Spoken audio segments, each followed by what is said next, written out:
It worked. Ah, perfect. Perfect. I'll switch you, okay? Let's see. Okay. Sounds good. Yeah, I show that we are live. Oh, Looks like I was just muted. I accidentally did it. No, Sorry. you're good. You're good. Mm. All right.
Uh,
Check.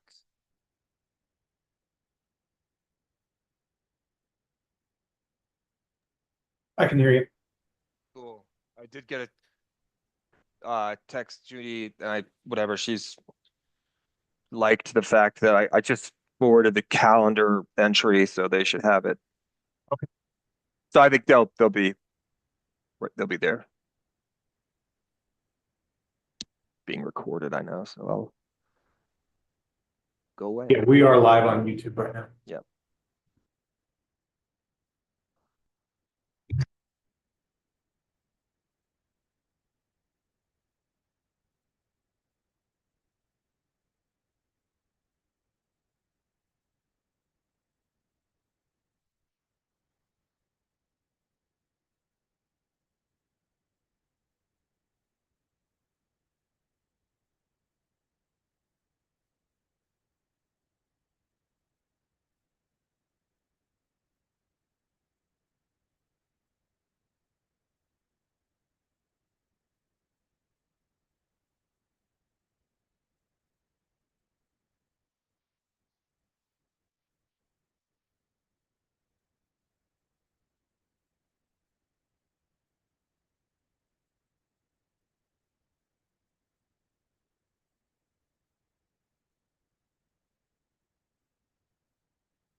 Good morning. Can anyone do a mic check with me?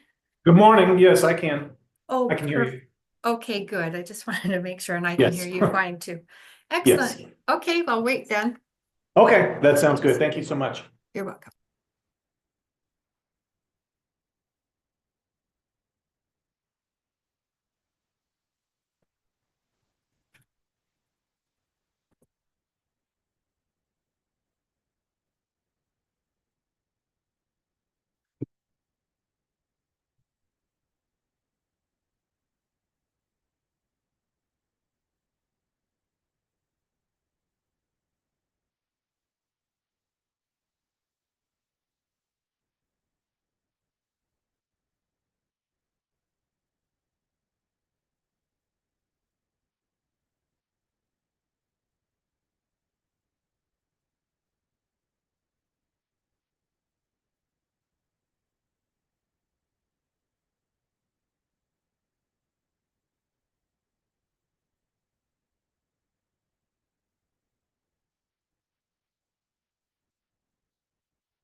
Nobody in the waiting room. Yeah, we have a few in the waiting room. I can let Oh, them you in do? Oh, anytime. I can't see them. That's right. I'm not the host. Got it. Yeah, Forgot. I actually should make you the co-host here. Let me see. And can you send me that Dropbox There you link, go. John? Oh, yes. I'm sorry. That's But- okay. No worries. Yeah, there we go. Now I see him.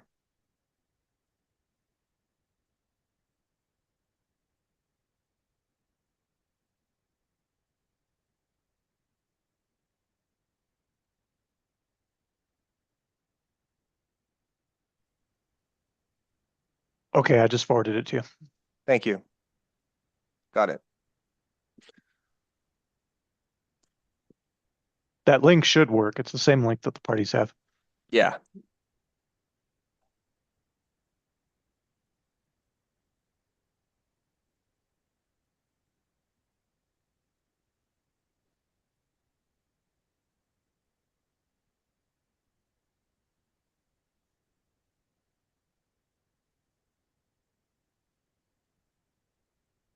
All right. Should I go ahead and let them in? Sure. All right. I'm doing that now. Hi, Ms. Gonzalez. How are you? I'm doing well. How are you today? I'm okay. Thank you.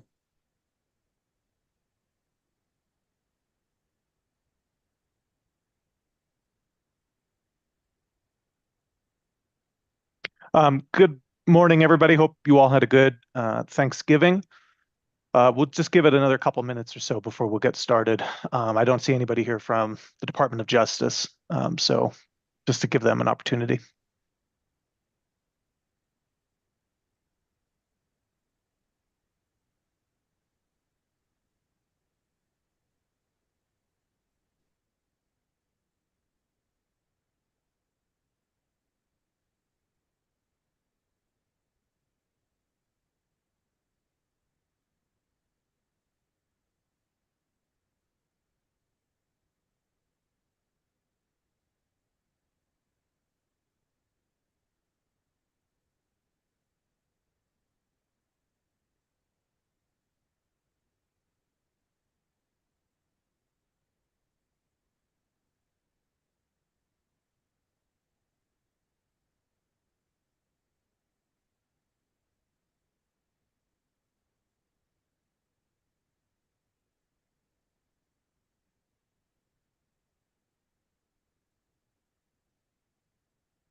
Okay.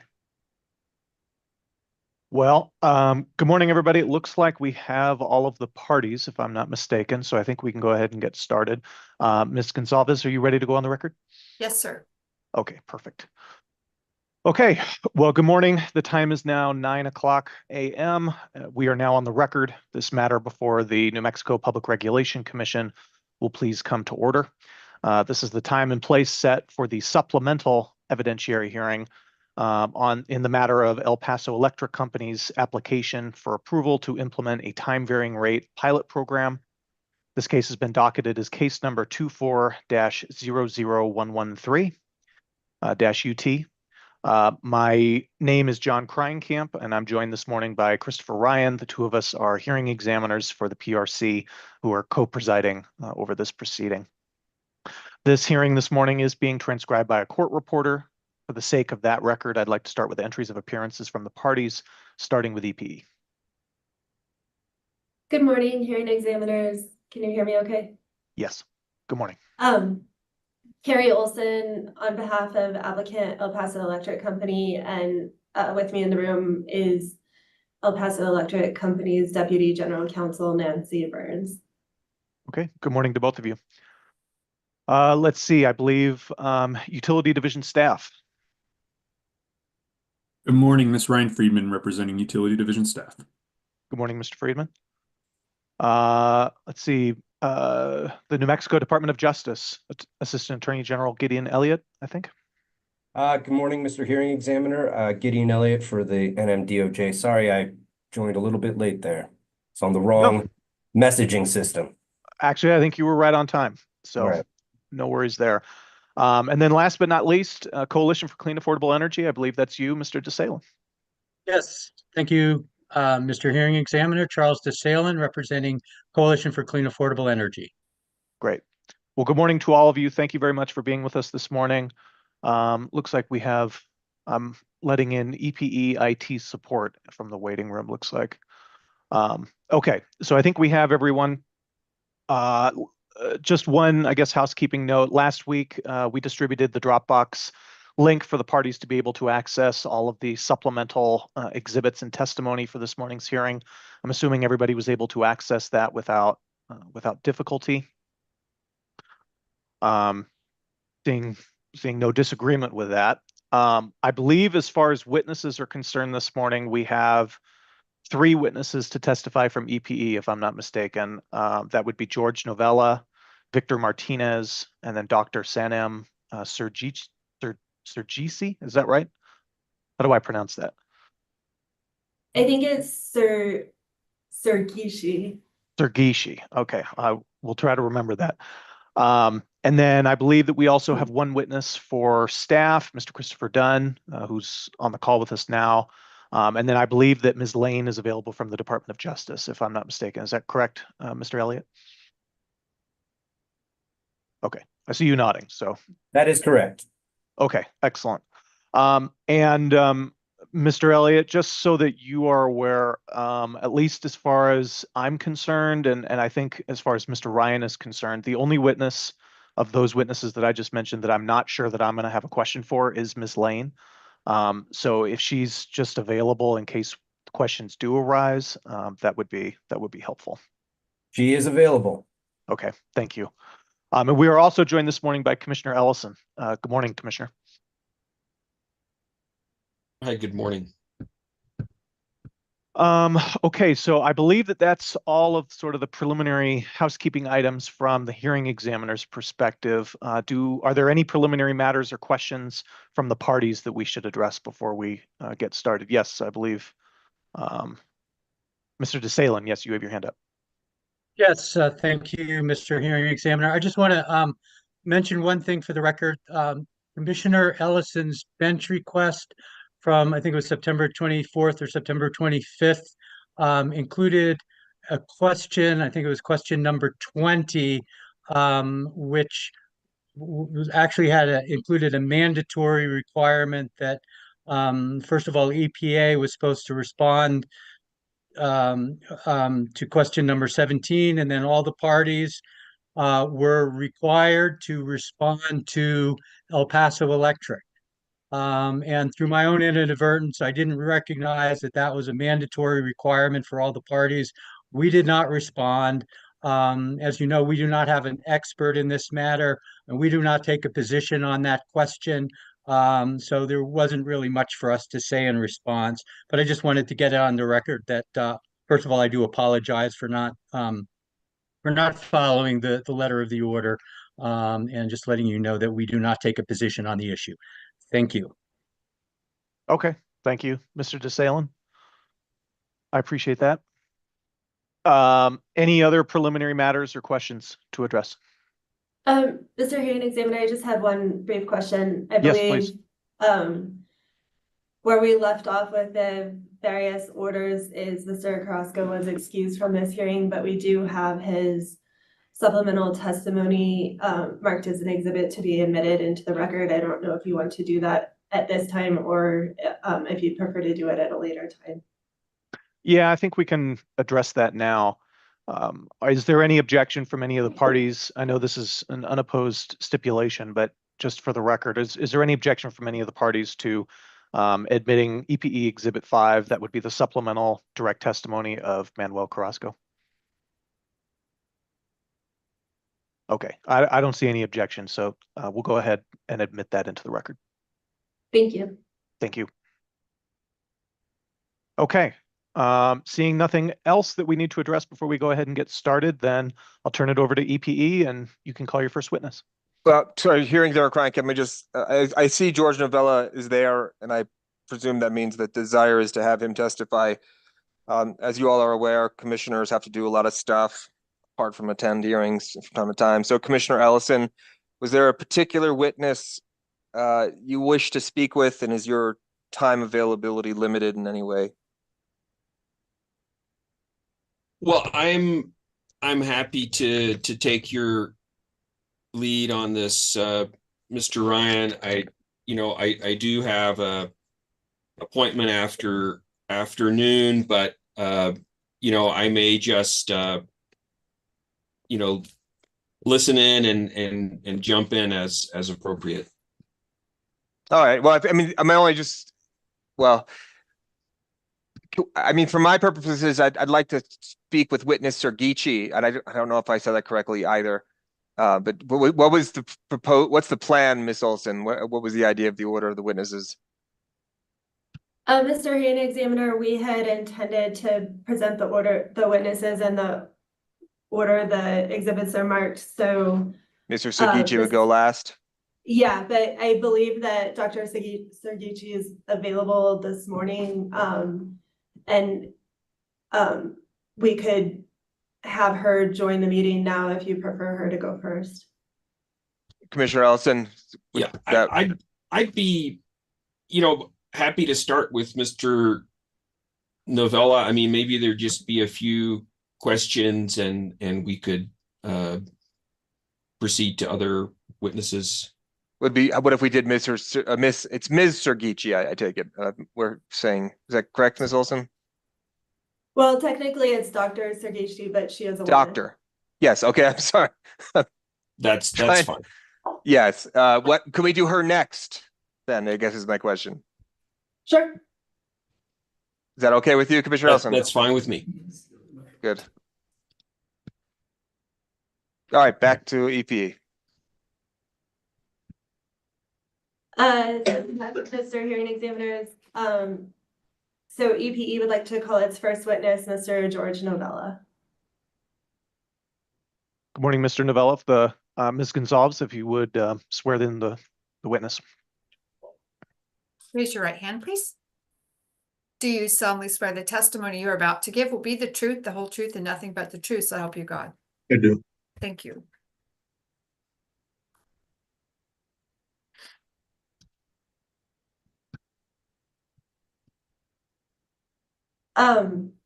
Good morning, Mr. Novella. You've previously testified in this case, is that correct? Yes. And your testimonies that you previously filed have already been admitted into the record. That's your direct testimony and your first supplemental testimony supporting the stipulation in this case. Do you have before you the third piece of testimony, EPE Exhibit 4? I do. And do you recognize that document? Yes, it's my second supplemental testimony. Was that testimony drafted by you or under your direct supervision? It was. Do you have any corrections to your second supplemental testimony? I don't. Is the testimony that you prepared true and accurate to the best of your knowledge and belief? It is. If you were asked these same questions today under oath, would your answers be the same? They would. Mr. Hearing Examiners, EPE offers EPE Exhibit 4. Thank you. Is there any objection to the admission of what has been identified as EPE Exhibit 4? Okay, seeing none, EPE Exhibit 4 is admitted into the record. And with that, we offer Mr. Novella for questioning by the hearing examiners and commissioner. Thank you. I believe the parties have already waived cross-examination at the previous hearing, but just to give them an opportunity, do any of the parties to this case have any questions of Mr. Novella before we take some questions from the hearing examiners and Commissioner Ellison? Okay. No questions. Okay, thank you. Let's see. I guess first over Commissioner Ellison, do you have any questions at this time for Mr. Novella, I do. please go ahead. Great. Thank you, Mr. Hearing Examiner. Good morning, Mr. Novella. Good morning. I wanted to ask some questions around the advisory group. You had mentioned that there were 6 meetings of this EMS programs advisory group. Who participated in those meetings? Sure. We have a list of the specific participants in my direct testimony. However, without having to turn to it, it was the Department of Justice. We had staff. We had CCAE. We might have had other parties as well. Okay. So, in considering these pilot projects, was there any input as to the cost of dispatch? Any thought given to perhaps designing the rates so that they would be lower when the bulk cost of energy is lower? Yeah, it's a good question. I think that'd be a better question for Dr. Sujisi. They did request from us, Commissioner, the LMP pricing. So I believe they got that marginal pricing data and hourly load data and looked at that when they analyzed the rates, as well as they're just generally looked at them. So I know they have that information. Be best a question for them. And so that would be the LMP pricing from the Western Energy Imbalance market. I'm not specific, or I'm not sure exactly which LMPs we gave them. I know when we originally started the program or this project, we had just joined the EIM. So I'm not sure. I recall that there was some limitation with some data early on, at least. Mr. Martinez is also testifying in this case, and he may actually have more information internally about what specific nodes or data was provided. I'm sorry, nodes are what? Data? Data. Okay, because other than the energy imbalance market, you wouldn't have LMPs, would you? Because you're a vertically integrated utility. I would again reference you to Mr. Martinez. I'm not familiar with the scope or the amount of data that they have internally. Okay. And when you gave your instructions to Brattle as to the design of these rates, how much information did you give them as to sort of EPE specific information, the types of power plants that you have, what you're expecting to add to your system? Do you feel that you provided them with information as to the specifics of the EPE system? Yes, we gave them quite a bit of information, and I was in contact with our resource planning department several times over the course of the project to collect and to give Brattle information with regards to our resource mix and future planned resources that were going to come online. Did you let them know that?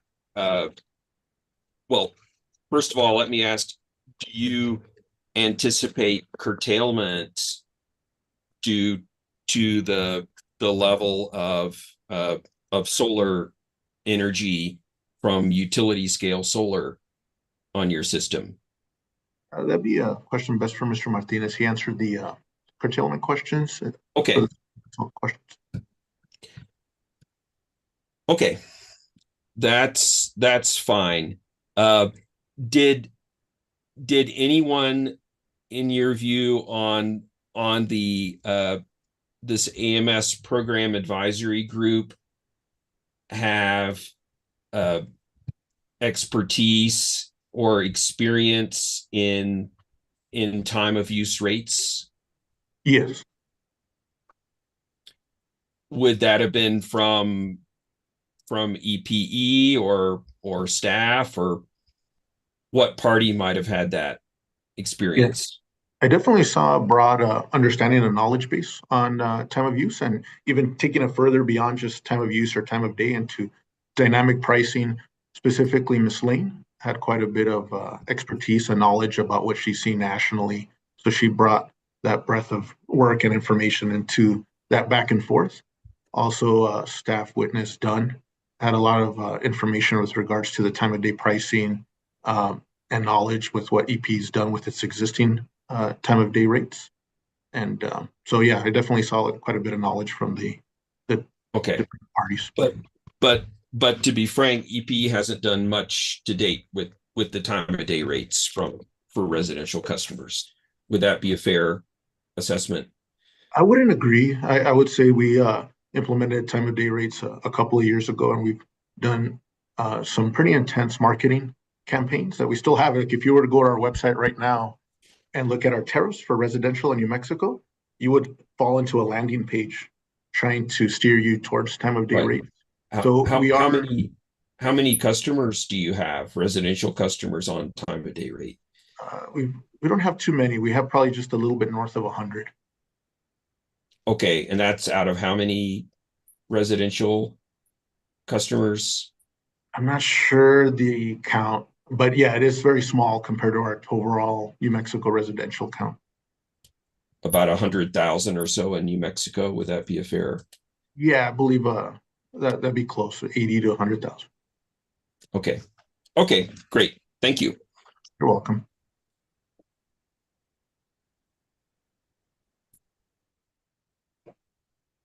Commissioner Ellison, does that conclude your questions for this witness? I think so. I think that's fine for now. Thank you. Okay, thank you. Hearing examiner Ryan, do you have any questions for Mr. Novella?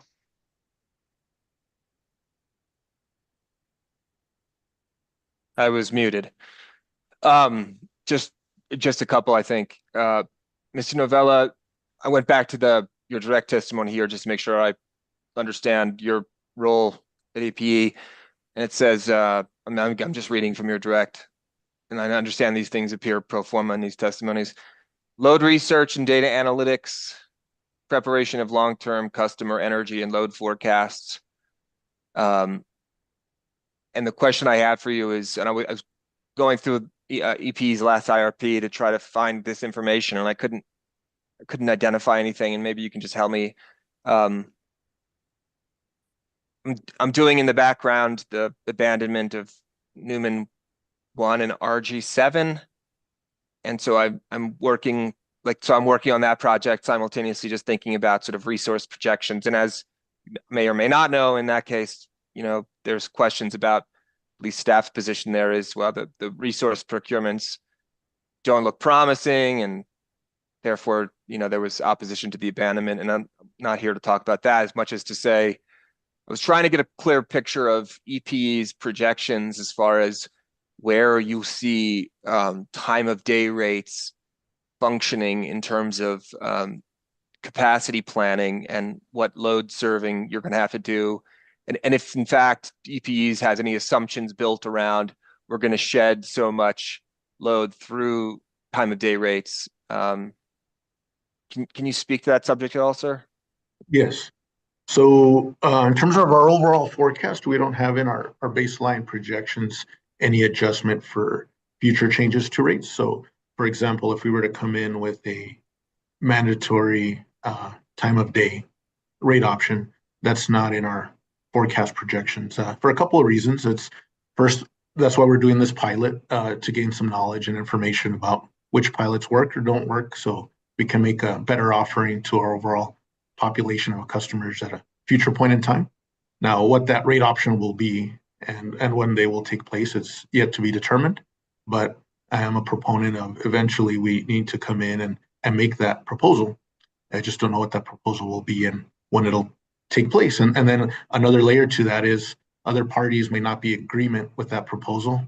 The commission may not be, and other parties, and ultimately the proposal may change into something else. So it's difficult for capacity planning to make those types of assumptions because we see those proposals change and morph into different things. Now, what I expect to happen in the forecast is if these types of rates are implemented at a complete jurisdiction scale and they're done meaningfully, then we could have a reduction in capacity or native system peak and move that on-peak energy to off-peak. When that shift occurs, we would see that drop in native system load. And is that something, because it's always interesting to me to think about like what y'all are doing, what y'all, I'm prefacing my question, what EPE is doing in Texas. And so, I mean, to the extent to which you've had time of day rates in the Texas jurisdiction, are you seeing any action there which suggests, you know, time of day rates are going to have meaningful impact on what the actual peak load is going to be? So in Texas, we have similar trends to New Mexico that Commissioner Ellison pointed out. So really anemic or weak Okay. in these overall rates. I will say what I want to glean most from this type of study is the demand movement from customers as they move from this energy from an on to an off period, specifically demand, looking at that 15, 30-minute interval of data, which we don't have access to now, but now we are starting to get that with AMS metering. And through this pilot, we'll be able to see on a per customer basis how much demand is actually being shifted. So then to get to your original question, we can better plan or estimate what the impact will be to our overall native system. Because the existing time of day rates that we have now are really just 2-period bucket type of time of day rates, where it's just 2 buckets of energy, not looking at interval data demand.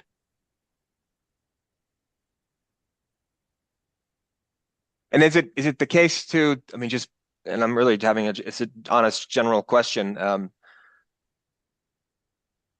Effective time of day rates are going to be necessary for cost containment purposes. I mean, and I guess what I'm asking is, you know, part of the transition, I mean, partly what the Mexico public is effectively promised, I think, is, you know, California is, we can all watch that and see things unfolding, that one way you contain costs is by modification of behavior, and New Mexicans need to begin to understand that.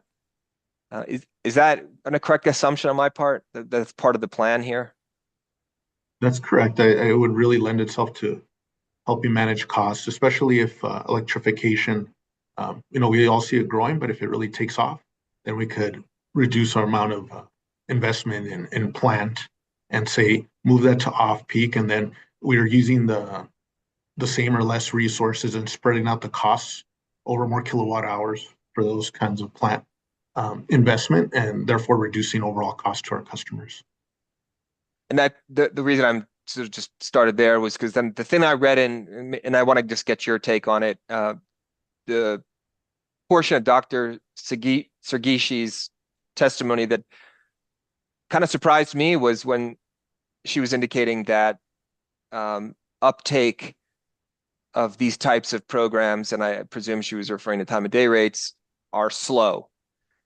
And I don't know, I just sort of operate with this idea that, you know, much of what we're trying to achieve needs to be done kind of quickly. And it seems there's some degree of like, I just, in my brain anyway, I'm not suggesting that there's any requirement. We have the REA, we know the statistics, what the actual RPS requirements are, but just in terms of emissions and the broader project in which we're engaged, I guess it was just sort of disheartening for me to see the expert really saying, you know, this is going to be a long project. And I mean, any comments on that? Well, I have seen that trend in other jurisdictions, and I think that's why when we come in after this pilot's over, we'll have to see how we implement them. And it may be that it's we propose a mandatory opt-out where all customers are migrated in and they can opt out. And I think that will give us that quick change that you're referring to, because just generally requesting people to join may be very slow. Yeah, and I guess the other part of it is the costs, and if we don't take action that help reduce costs, and the rate-paying public is dissatisfied with the costs they're asked to pay in through the energy transition, we just run a risk of, seems to me, of you lose the political motivation to affect the changes that we've already set into place. Is that a concern in your mind?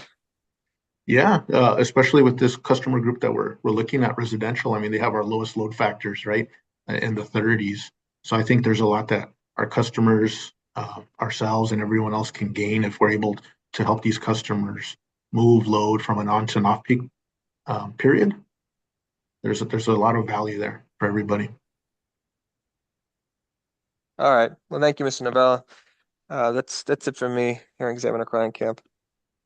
Thank you. Good morning, Mr. Novella. Good morning. I just have a couple of questions for you, mostly in the way of just clarification. I just want to make sure that I'm understanding a couple of issues, right, that we explored at the first hearing. The first one I want to ask you about is the recovery mechanism. I believe you testified to this in your exhibit. Let me see. This would have been an exhibit that you admitted in the previous, that we discussed at the previous hearing. I believe it was in Exhibit 1.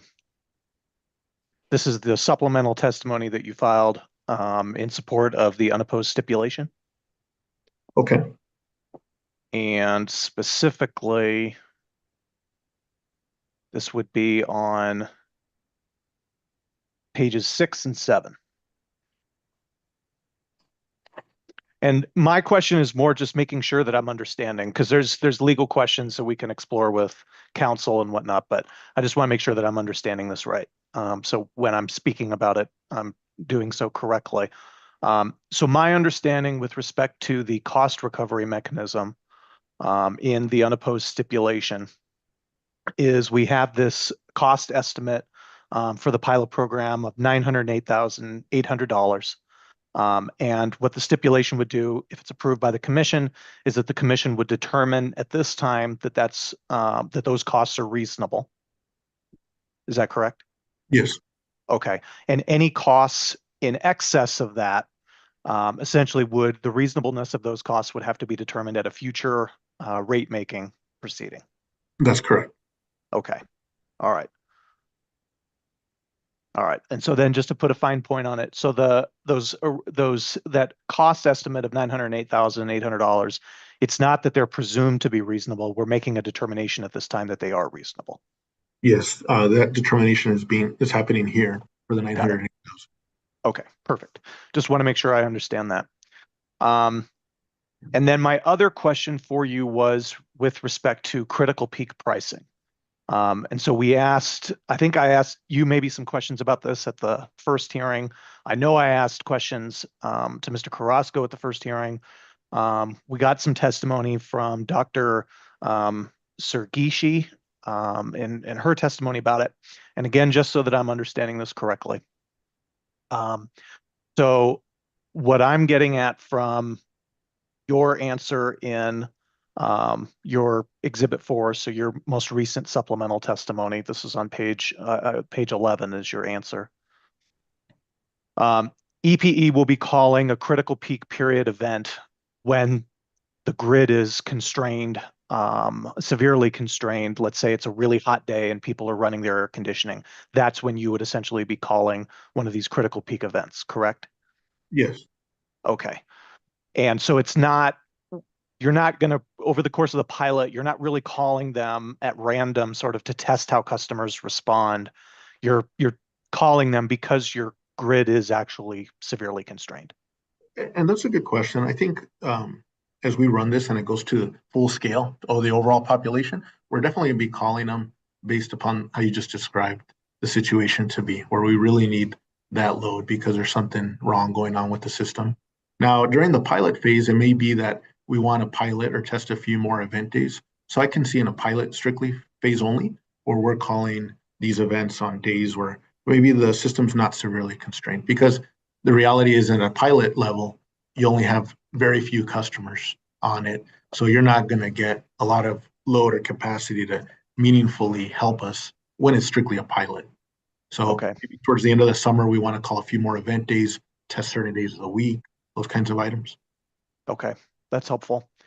And again, just so that I'm understanding this in terms of how the actual pricing will work, and you don't have to actually pull this up, but I'm looking at the proposed rate itself. My understanding is that the on-peak period is going to be from 2 to 7 p.m. And for critical peak pricing, again, we're only talking about these summer months, so June through September. So the way that I understand that this will work, and tell me if I'm wrong on any of this, because I did not get this entirely from the previous hearing. The way that this will work is if, let's say, the grid is constrained on, let's say, July 21st, essentially what would happen was if EPE were to call one of these critical peak period events, then that critical peak pricing, which is significantly higher than the on-peak rate otherwise, that would only apply during those 2 to 7 o'clock hours. That's right, only from 2 to 7. Okay, so if somebody wanted, let's say it's a critical peak period event, somebody is swelteringly hot and wants to run their air conditioning, they can still run their air conditioning at 7:30 without paying that critical peak pricing. That's correct. If at 7:30, it'd be out of that window. Okay. Okay. Perfect. Okay. Those are my two main questions. And I did want to ask you about one thing that I heard you say in response to a question from Commissioner Ellison. Because Commissioner Ellison, I believe, had asked you about EPE's efforts to date with respect to time of day rates. And you had indicated that, and I believe your quote was that EPE had done some, quote, pretty intense marketing campaigns surrounding time of day rates. And I guess I'm just sort of curious about that. If EPE has done pretty intense marketing campaigns in the past surrounding time of day rates, and the participation thus far has been underwhelming. Let's put it that way. Are you confident that you're going to be able to secure enough participants in these pilot rates as part of the pilot? Yeah, it'll be difficult to recruit this many customers. And I think if you looked at, and I'm sure you read through the Brattle report, that there's one table that I think is the most interesting. It tells you all the work ahead of us, where it says for every 100 people that you approach, essentially you have 2% sign up. So 2 out of 100 sign up. So for every 10,000 customers, we'll get 200. And that's it's going to be difficult. It's a tall order, and we're going to go after it. And as part of the stipulation, we even increased the attrition rates, as you know, to, I believe, 25%. So we even have to recruit more. So we may get to the point, especially in New Mexico, where we have less customers than that of Texas, where we're looking at maybe we don't have enough customers for one pilot or the other, but we're at this point just going to go full steam and try to get to those recruitment levels. And just if I may add, and that's why we also have that incentive. So I think you have a couple of things helping us, is that you have people that are going to be calling these customers directly one-on-one. We'll be offering monetary incentives. So I'm hopeful we can get there. Okay. Thank you. Commissioner Ellison, Hearing Examiner Ryan, any questions? Any further questions at this point? Okay. EPE, any questions on redirect? No, I don't have any questions. Okay, thank you. Well, I guess that concludes your testimony this morning, Mr. Novella. We really appreciate you being with us and testifying a second time in this proceeding. Oh, thank you. And I don't know if it's too early, but happy holidays. Have a great Happy holidays to you too, Mr. Novella. Thank you very much. Okay, and I guess it's time for EPE to call your next witness, which I guess will be Dr. Sergisi.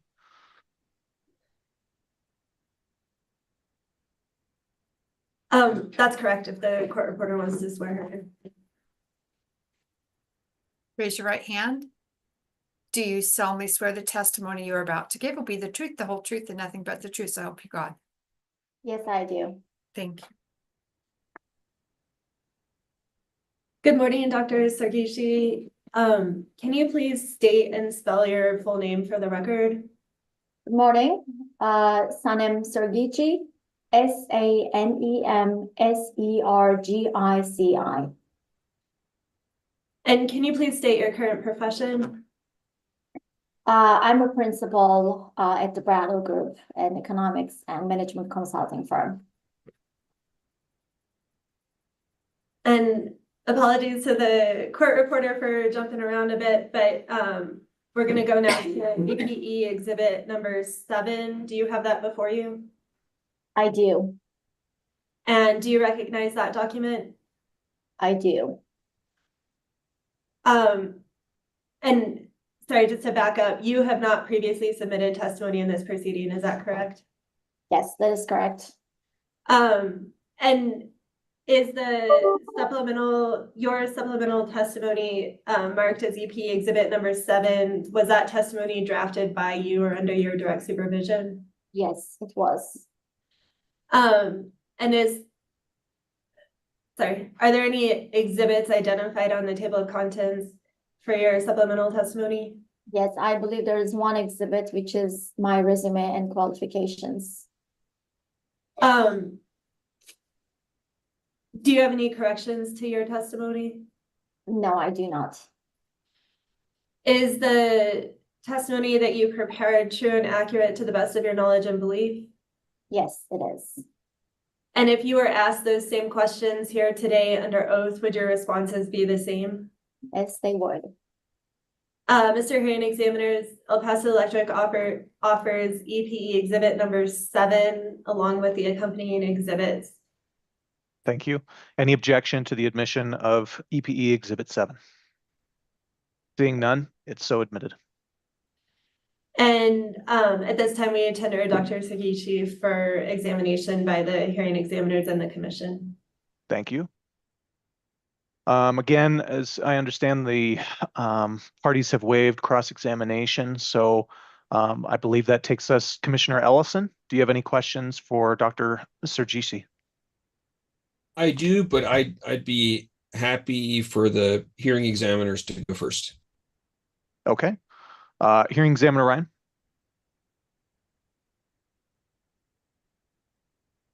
Have to unmute myself there. Dr. Sargishi, can you explain, this is really, I'm asking for my own comprehension, lambda profiles, hourly, seasonal. Can you just explain to me, so when I read your testimony and I have this matter, I know what you're talking about there? Can you kind of just expand upon what that is? Absolutely. So I guess going back to Commissioner Ellison's question before, since EPE did not really operate in a wholesale organized market, at least at the time of our analysis, which was in early 2023, late 2022 even. So we relied on companies' system lambda as a measure of marginal cost of energy. That's very typical in vertically integrated systems. You really rely on the system lambdas because that's the best proxy for the marginal energy costs. And we used that information for a few purposes. The first purpose was to really get a feel for, okay, for the EPE system as a whole, if we stack all the cost components, including marginal energy costs, generation capacity costs, transmission and distribution capacity costs. So Generational capacity cost, and what did you say? Generation capacity costs and transmission and distribution capacity costs. So if we could stack all these costs together in a organized fashion, that would really help us figure out what are the highest cost hours in the system, right? So then in order to be able to do that, we had to take 8760 annual hourly system lambda information and collapse it into daily profiles for each month so that we get a shape for for each day in January, for each day in February, March, and so on. How do these system lambdas change? And then we further collapsed it to the seasons. Now that we have the hourly profiles for months, we created these seasonal profiles so that, we could see the patterns clearly, right? Like we could see if there's a discernible peak and off-peak period in the summer, whether there's a discernible peak and off-peak period in the non-summer season. So that's essentially how we used system lambda information. It was a component of that costing period analysis. But the second use for that is to actually figure out the rate design. We have a pretty detailed technical appendix attached to our report, and there we explain our bottom-up methodology to design the rates. So there we use the system lambda information to allocate the embedded generation energy costs to peak and off-peak periods. But let me pause there. That's just I threw a lot of information at you. Okay.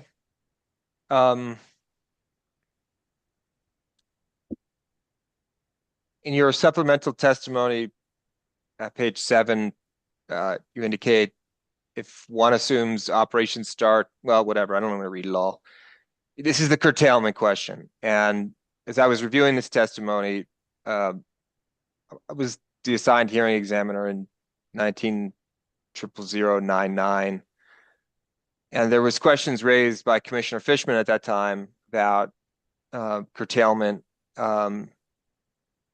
And there was some responses by EPE. It was basically, the question was, well, you're going to bring these new solar plants in, and if you don't have, demand for them when they're peaking, then what do you do? And the answer was curtailments. And there, I just want to make sure we are all on the same page. Let me just bring this up. I'll have to share my screen.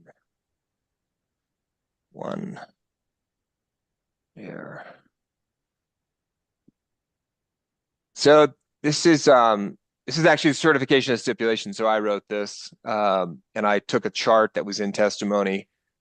And this was my understanding of where at that time, so this goes back, I'm guessing this is like 2021, 2022, I don't recall.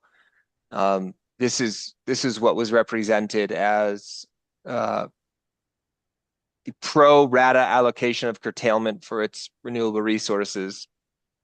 And as you can see, there's, at least as to Hecate, Mr. Shishto instructed me it's not Hecate.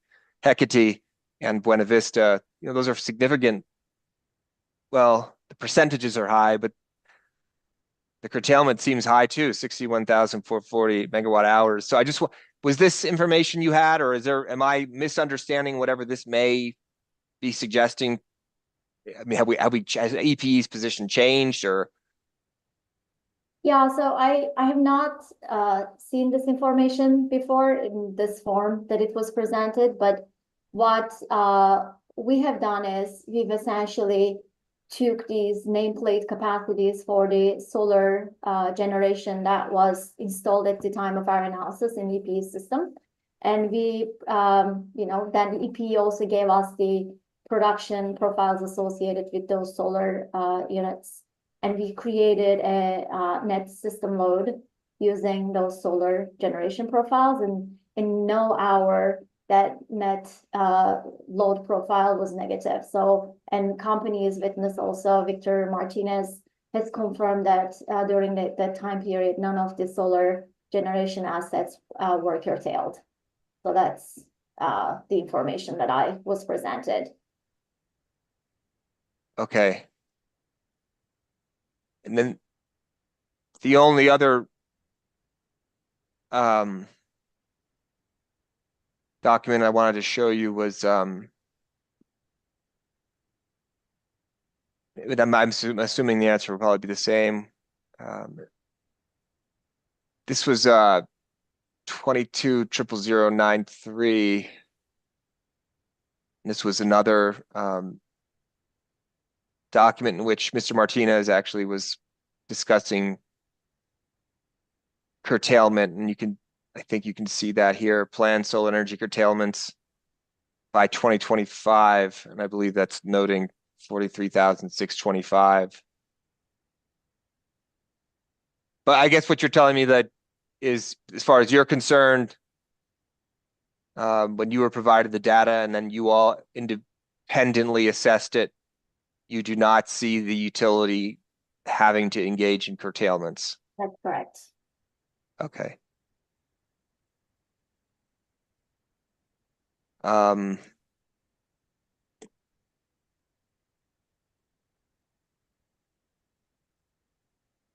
Just give me a second to go back to my.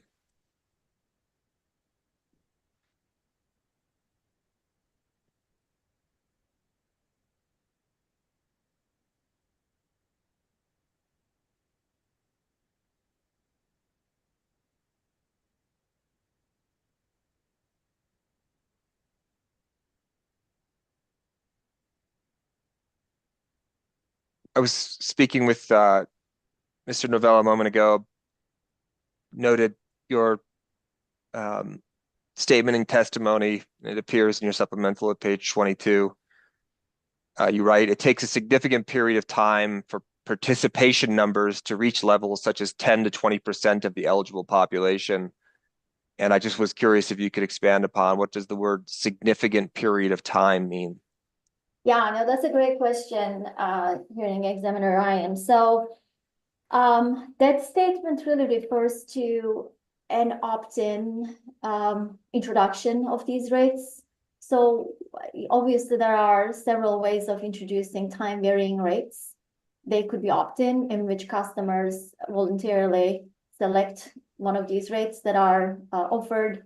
And there's another option, mandatory, which is that's the only rate available for a residential customer to be on. It's a mandatory time varying rate. And another way is the default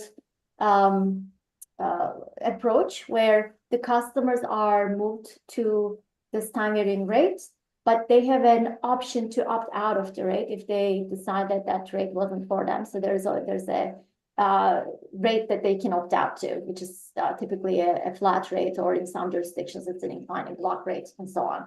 So those are I'm sorry. In some jurisdictions, there is also an inclining block rate types of rates, which I think EPE already has one in place.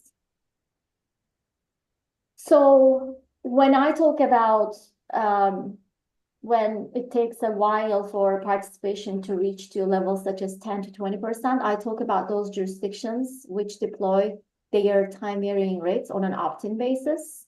And just a few examples, Arizona Public Service in Arizona has a very successful opt-in time of use and time of use plus demand charge rate offering, which has about 50 to 60% of their residential customers participating in the rate. But they've introduced their time of use rate in 1980. So it took them almost 40 years, concerted effort, marketing, education, re-education, to basically get there, right? Another example is Salt River Project in Arizona. I believe they have 40 to 50% of their residential customers on some form of a time of day rate. I'm saying some form because there are variations of these time of day rates in their tariffs. And again, it took them more than 20 years to get there.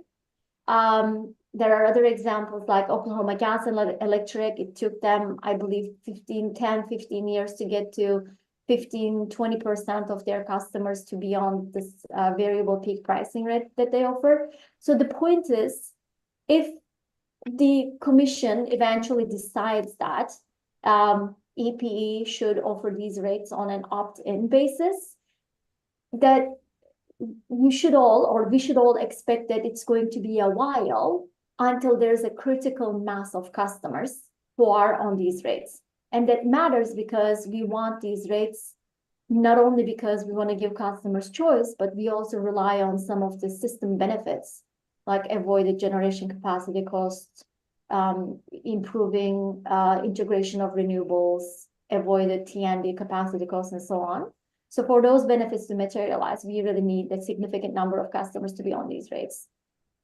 But what we also observe is that in jurisdictions which deploy these rates on a mandatory or default basis, 90 to 95% of the customers typically stay on these rates. So only 5 to maybe 10% of the customers opt out.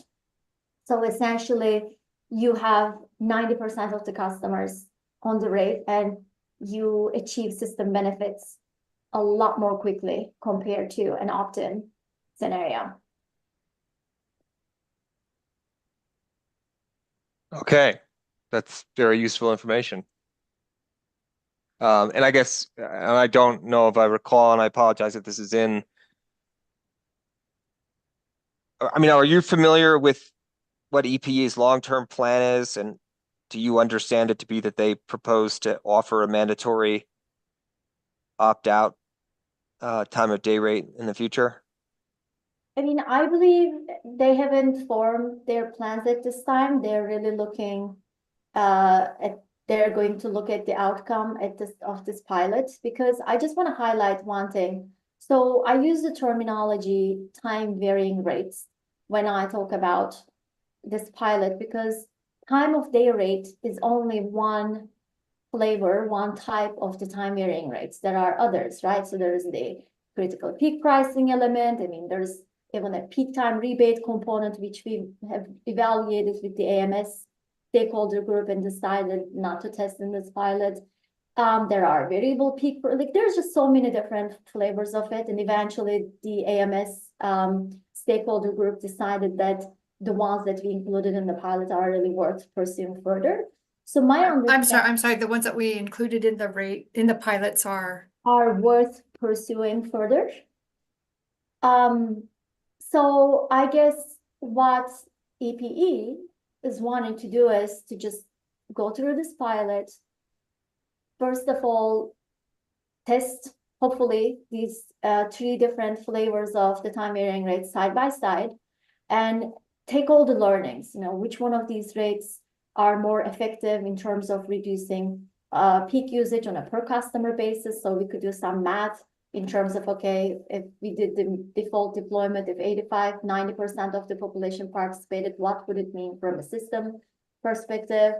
And also understand whether the customers like one of the rates more so than the other, they find it easier to deal with than another rate. So I believe they're really looking forward to getting all these learnings before finalizing their strategy for deploying these rates on a full-scale basis. But my understanding, again, that they're pretty open-minded about offering these rates on a default basis if pilot supports the case for it.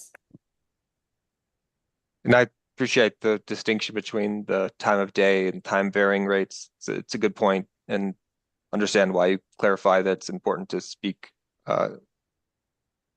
accurately about that subject. So, and I do believe to use the word time of day, their existing time of day rate is really just a time of day rate, and we've received testimony in this case about an underwhelming response.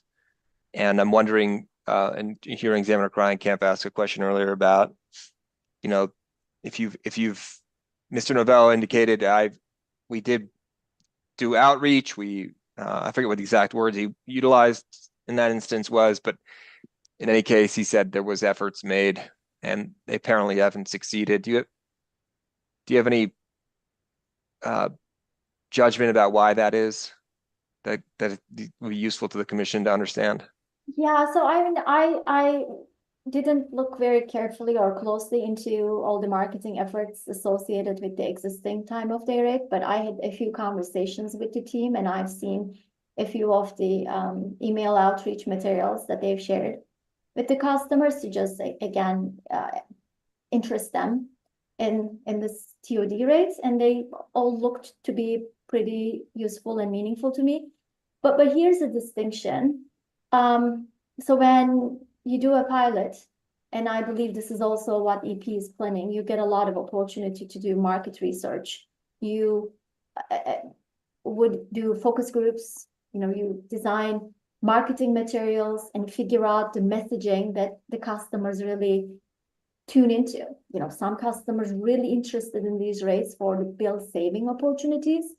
Some customers are interested in them because they want to make an impact for the climate.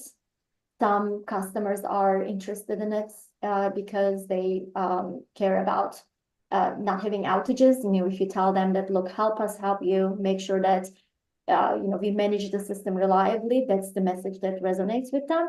So that there will be a bit of market research at the onset to understand what is the customers are interested in doing and participating in these rates for.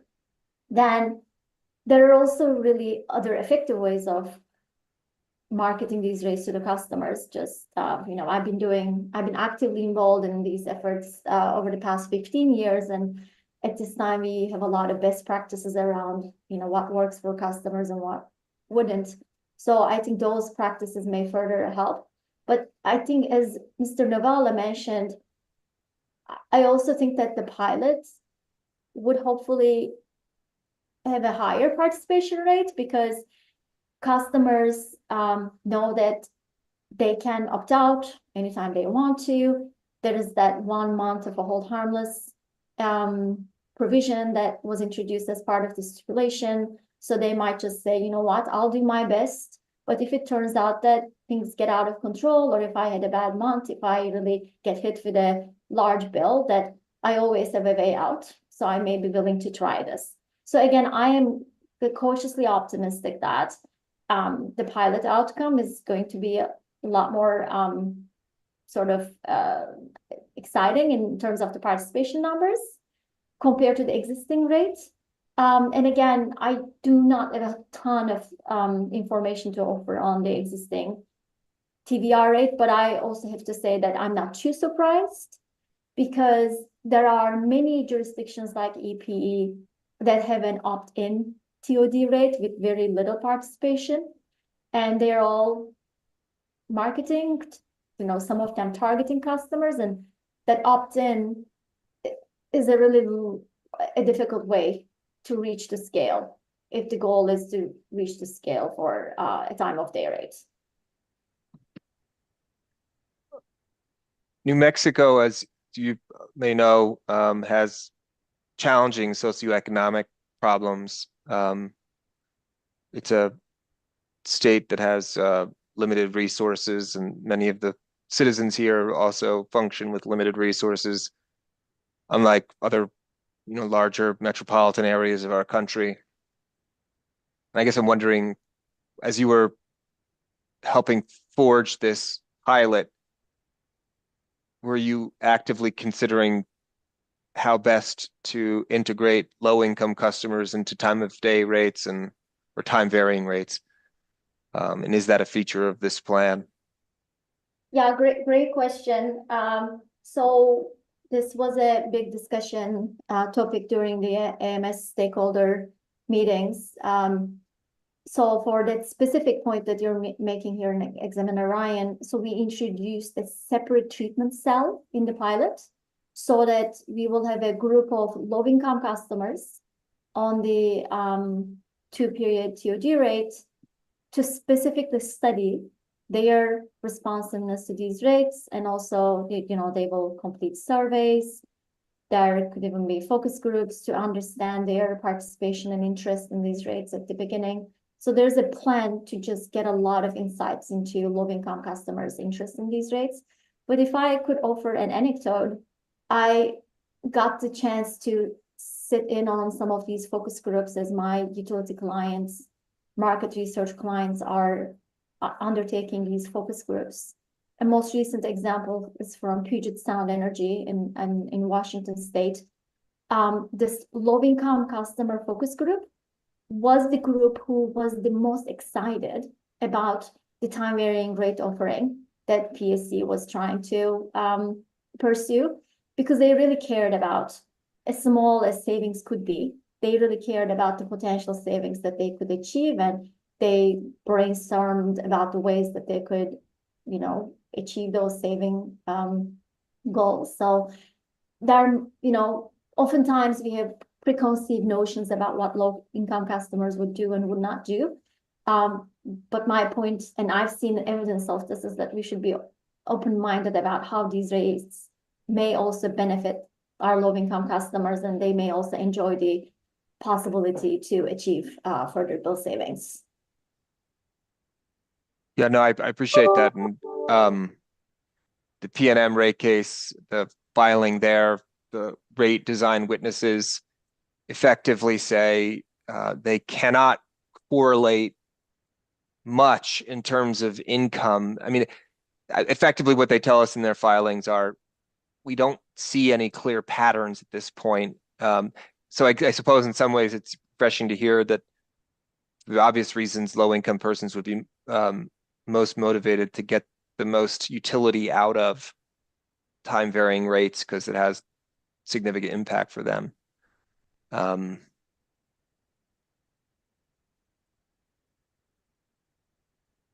Yeah, I agree with that. And again, we tested this proposition in a very robust way in Maryland recently, and there was a separate treatment cell for low-income customers, and that group of customers responded as much as non-low-income customer group, and their bill savings were very comparable to the non-low-income customer group. So they were as motivated as the other customers. So that's definitely an opportunity that we should take advantage of here as well, to give these customers opportunities. So would it be accurate to say, though, and just based on what you're telling me, and I appreciate the conversation, it's and you could I'm just assert a proposition, you can tell me if I'm correct or not, and feel free to disagree. But if at this point we're doing data collection, we don't really know what the best way is to reach and get these programs to function most effectively for low-income persons. Would that be accurate, or? That's correct. I mean, yeah, so if we had all the resources in the world, we would test all the combinations of time varying rates on all groups of customers, but obviously resources are limited. So only one of the treatment cells in this proposed pilot is specifically looking at low-income customers' responsiveness. That's the 2-period time of day rate. So, and we'll try to maximize the learnings from that test through surveys, to load impact analysis, and I actually meant EPE team will have to do it, but they will study that data very carefully to understand. But I guess the question I'm sort of partly asking is that there's no existing studies we can, and again, I'm offering this for just discussion purposes, like there's no tried and true methods at this point. Like you can't just turn to this jurisdiction, well, that works, so let's just do that. I mean, that doesn't sound like where we are. Yeah, no, that's such a great question, an interesting question we talk about all the time. So I guess the point is, maybe you're indirectly making, so many jurisdictions have been studying these questions for such a long time. There are these jurisdictions who've been implementing these rates for a long time. Why can't we just rely on their learnings? And we need to kind of prove these things in your jurisdiction, in our jurisdiction here. And, the answer is, yes, you could, you could choose to rely on other jurisdictions' findings, but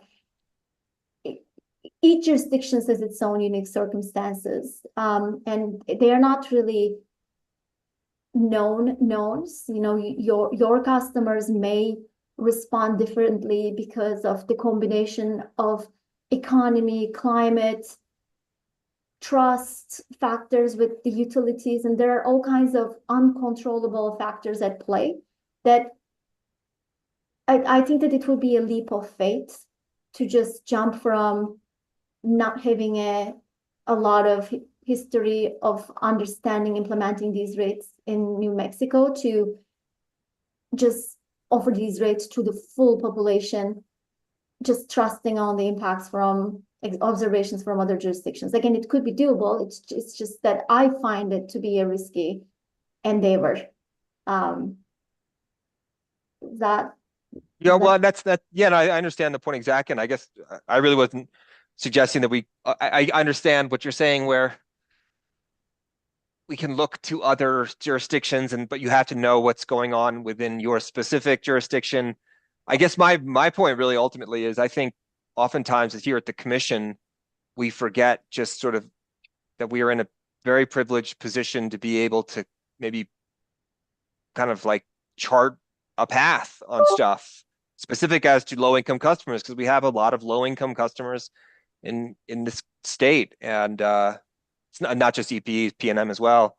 How do you best reach them? And I think one way to look at that is, well, that's really kind of an exciting project, and how do we capitalize and make our findings and efforts useful to other jurisdictions? I mean, do you think that's part of this project here, or at least the scope of it? Yeah, I mean, there's just so much you could learn even from the outreach efforts and what do low-income customers respond to?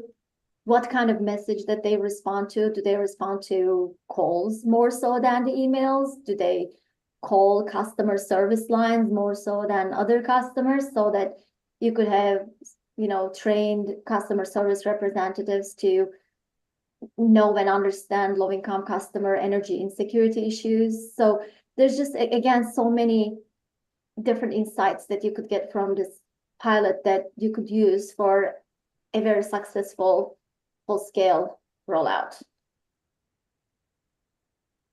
All right, well, I'll stop there. Thank you very much for the dialogue. Thank you. Thank you for really insightful questions. Thank you, Hearing Examiner Ryan, and good morning, Dr. Sergishi. Good morning. I just had a few questions, mostly following up on what Hearing Examiner Ryan was asking you about. And let me turn you, I think he was asking you about your testimony, your supplemental testimony, and I'd like to ask you about what's on page 21 of your direct testimony. Supplemental testimony? Yes, yes. So that's EPE Exhibit 7. Okay.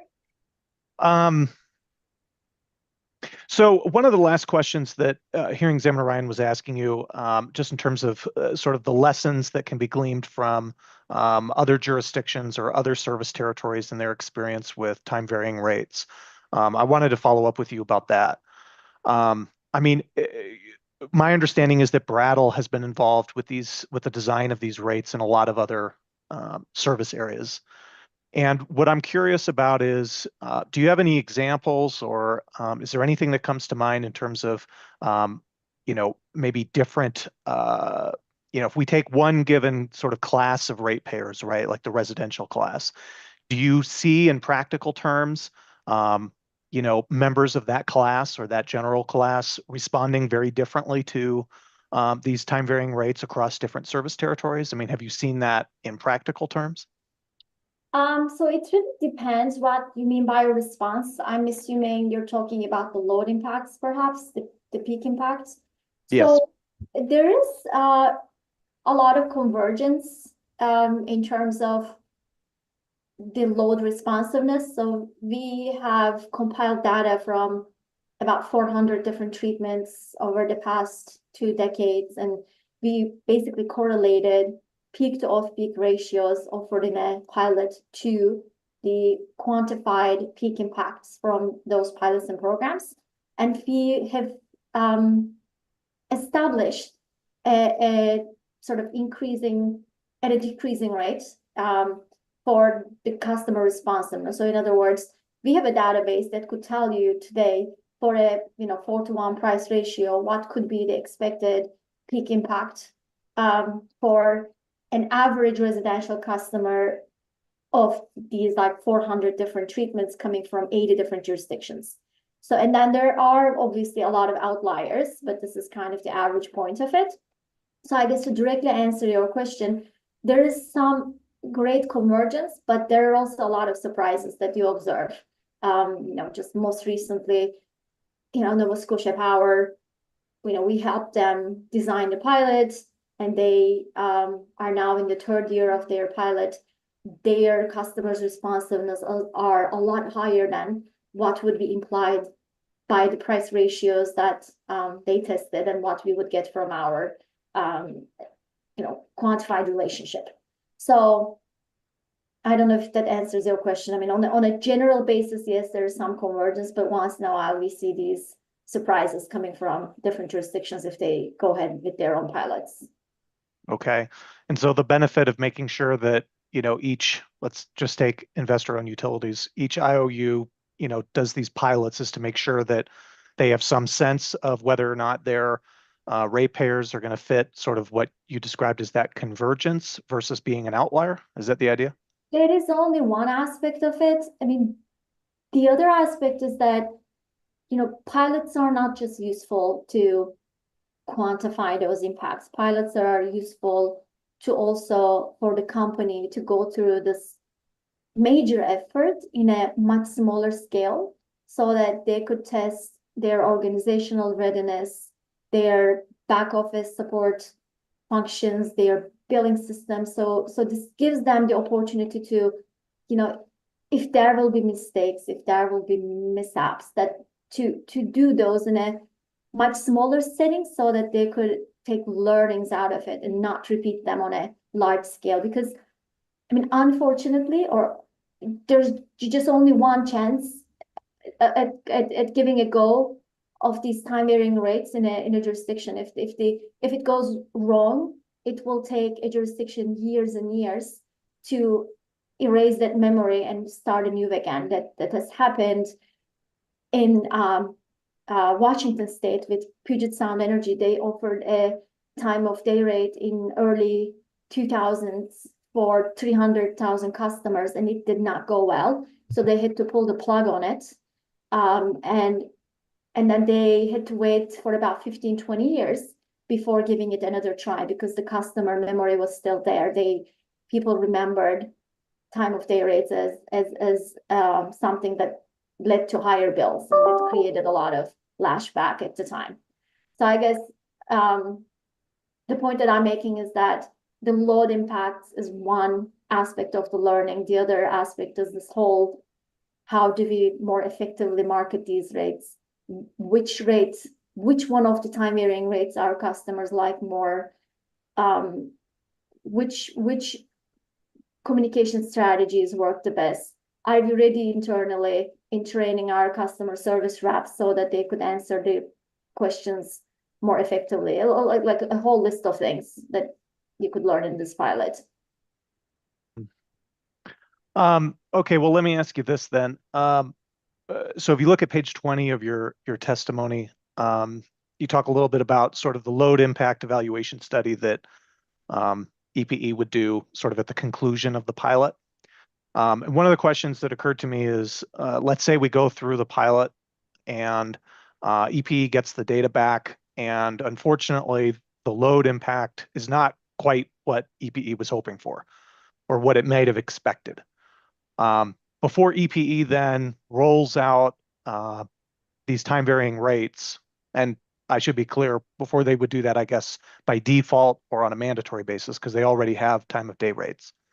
So before they would do that then, as a default or as a mandatory rate, would they need to do another pilot then to see how their customers would respond to that? I don't see why they would, because at that point, they, again, if this is a well evaluated study, there are so very robust methods to measure the impact of these pilots that involved control groups and pre and post measurement. So assuming that all of those things were done right, and if it turns out that the impact was lower compared to other jurisdictions, then I think the process evaluation would be helpful to support or explain some of those findings, to just figure out, why is it that our customers are responding less than other jurisdictions? And I think EPE would need to have the story there to explain why they're saying what they're saying. But I don't see why they would need to do another pilot. I think that they could still go ahead and implement this on a full scale if that's what the commission approves. Okay. And then one other question I had, just based on sort of the same line. You talk on page 21, sort of the end of your answer on this question on page 21, that there's ample precedent for utilities spending multiple years piloting and studying these time of use rates. My question to you is sort of the flip side of that. Are you aware of any utilities that sort of decided to forego the process of piloting and just jumped right into, again, we're talking about default time varying rates or mandatory ones, decided to forego that and what their experience might have been? Yeah, so I can only think of 2 jurisdictions who are doing that. So one is LIPA in New York, Long Island Power Authority. So they have started to deploy their time varying rates on a full scale basis late this year, and they will essentially default all of their customers to time varying rates early in 2025. They have not done a pilot, but they have offered time varying rates on an opt-in basis for 3 to 4 years. So they had a pretty active time varying rates offering in place, and they had lots of customers participating. I believe they had done some analysis of that, and they were able to accumulate some learning, some focus groups, some insights from that implementation. And there was I think a settlement. As a result of that settlement, they basically just went ahead with a full scale deployment. So that's one example. The other example is Evergy in Missouri. So Evergy proposed a pilot, and they were about to implement or they were just ready to implement the pilot, but I believe the commission ordered them to proceed with the full scale deployment. So they are in the process of going through that. So those are the only 2 that I'm aware of. But overwhelmingly, other jurisdictions who have been successfully implemented default time of day rates, they've been piloting for many, many years. Okay, thank you. And then just one other question, or possibly a series of questions that I wanted to talk to you about. If you go to page 23 of your testimony, wanted to ask you, we had sort of an ongoing dialogue at the first hearing on this case about sort of this potential savings average of $2 a month. And obviously that really varies between I think what treatment cell you're in and what type of rate you're going to be sort of used to pilot and whatnot. But I wanted to ask you about your explanation here about you see in your testimony, you talk about without load shifting, one of these customers might experience a bill increase of $15.30 a month. By shifting their usage, that number would go down and they would only see an increase of $13.50 a month. By contrast, you give the example of, I guess, what would be the other extreme would be somebody who would save approximately $45 a month, could save up to $50 a month by shifting their usage even more. Can you help me better understand these 2 customers and what type of customer would, by getting onto one of these time varying rates, would see that type of an increase, even with load shifting? And sort of one of the reasons that I ask you about it is staff's witness, Mr. Dunn, in his direct testimony said something that I found memorable, talking about the possibility that he wanted to guard against about customers having, quote unquote, an overwhelmingly negative experience. And so when I see, the possibility of a customer experiencing a bill increase of $13.50 a month after load shifting, that's where my head went to. So can you help me understand sort of how that would work? Well, that's a great question. And I mean, unfortunately, I don't have that customer's data in front of you, but here is my guess as to who that customer might be. I think that that's a very large residential customer with lots of heavy peak demand equipment. It could be pool pumps. It could be really large house with, cooling equipment. It could, some of these homes have, have even spas inside. So lots of peak heavy usage. And we applied average expected load response to these bill impacts because we didn't have an opportunity to customize it. But assuming that they only respond like an average customer would, they may very well see high bill impacts. And, it might be okay though for them to see the bill impacts because they have been imposing these costs on the system for a very long time. All of the other customers have been paying for their imposition of these costs on the system because this large customer is driving the peak investment.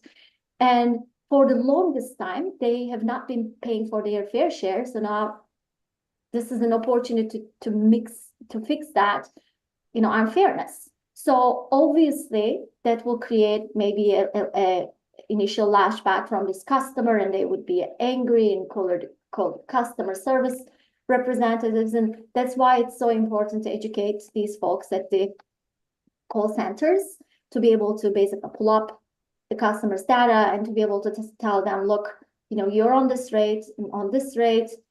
If you're peaky, you're going to pay a lot more if you're not going to drastically change your, consumption and shift it from peak to off-peak periods.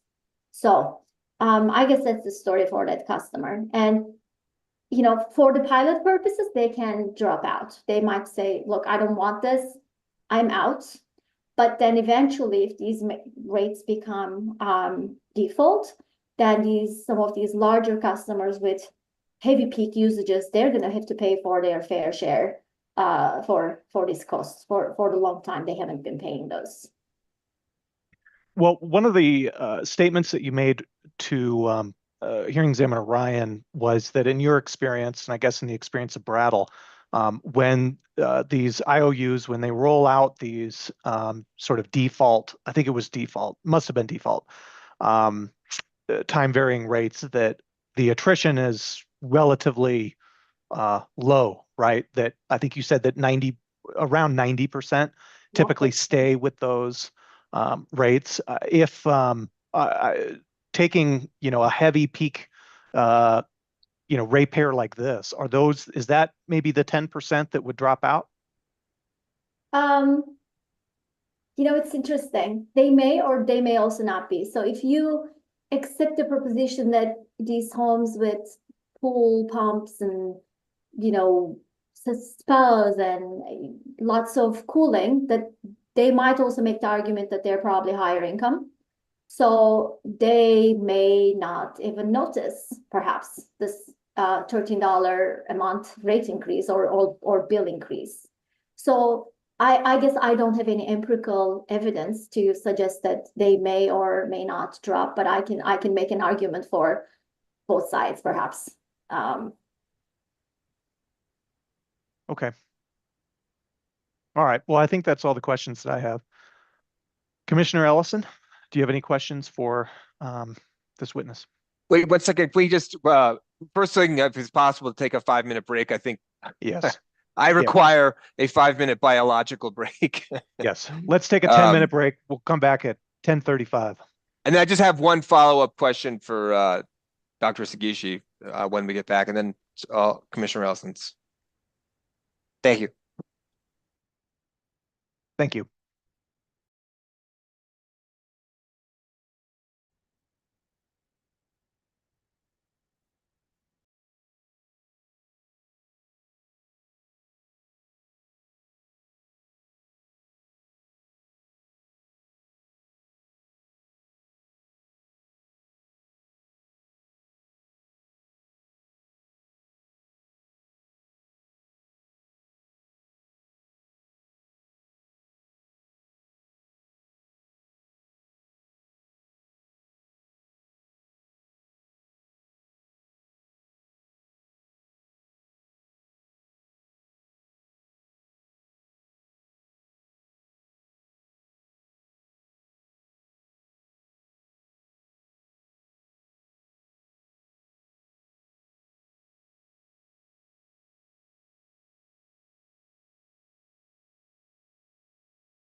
All right, it's 10:35.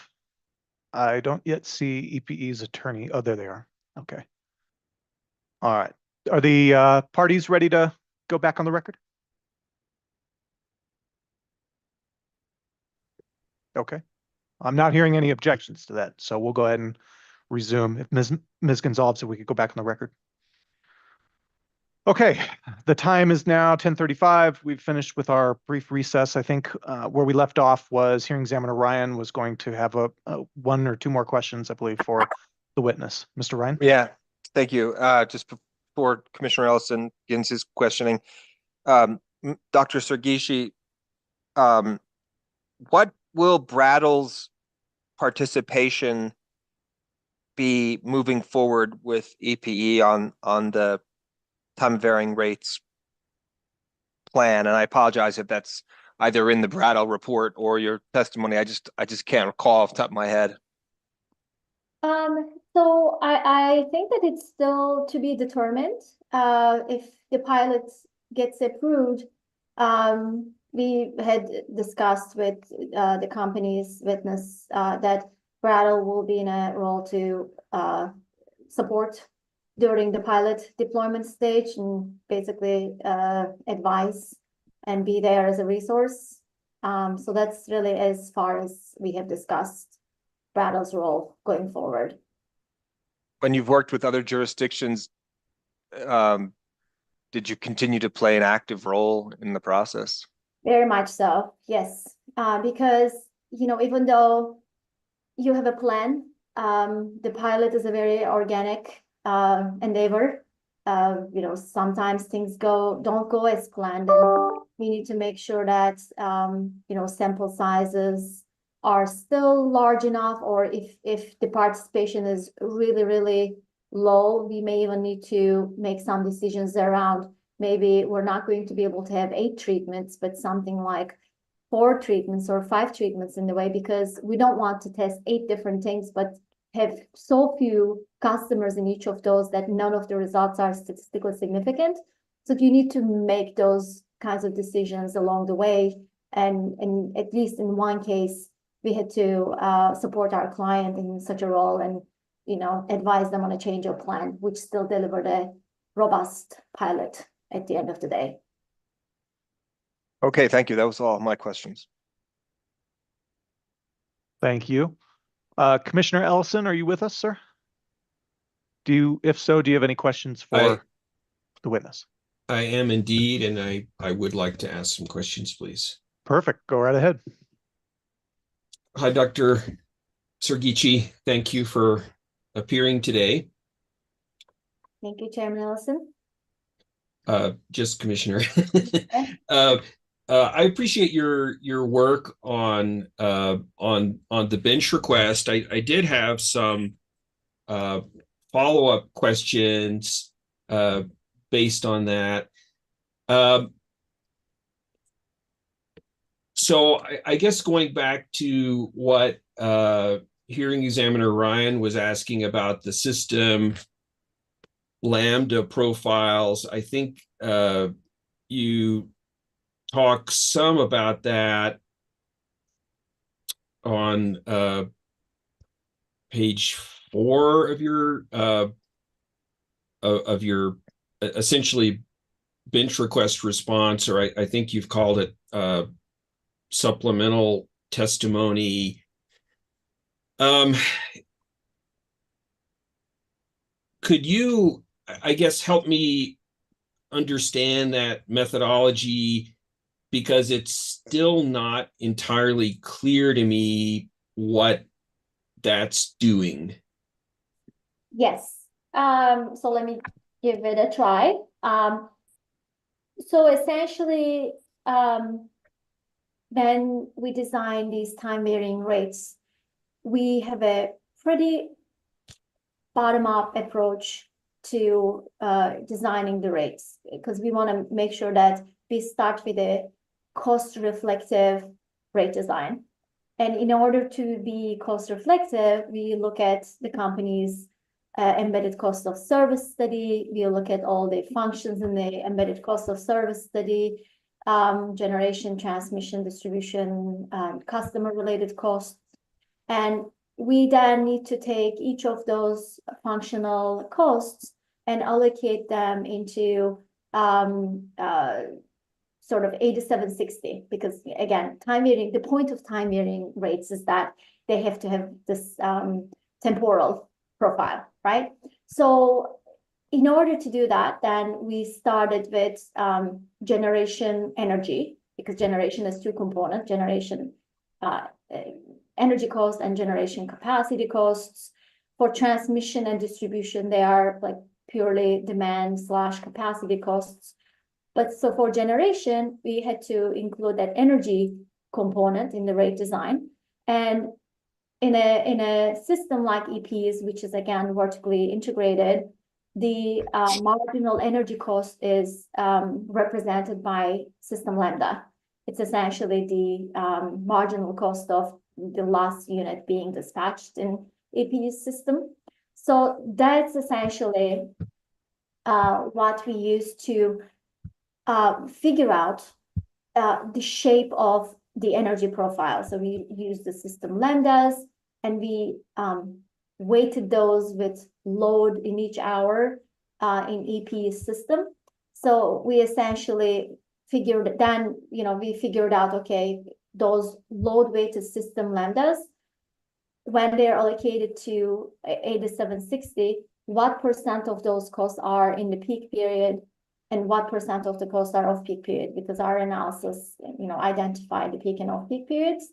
So then we apply those percentages to generation energy in companies' embedded cost study to figure out, okay, what percent of the energy costs are allocated to the peak period and what percent of the costs are allocated to the off-peak period. Since we have the 8760 load profile for EPE system, we know how many megawatt hours of consumption resides in that peak period versus off-peak period. And then we simply divided generation energy costs allocated to the peak period divided by the consumption in the peak period. So that became the sliver of the price signal, which is the generation energy price signal.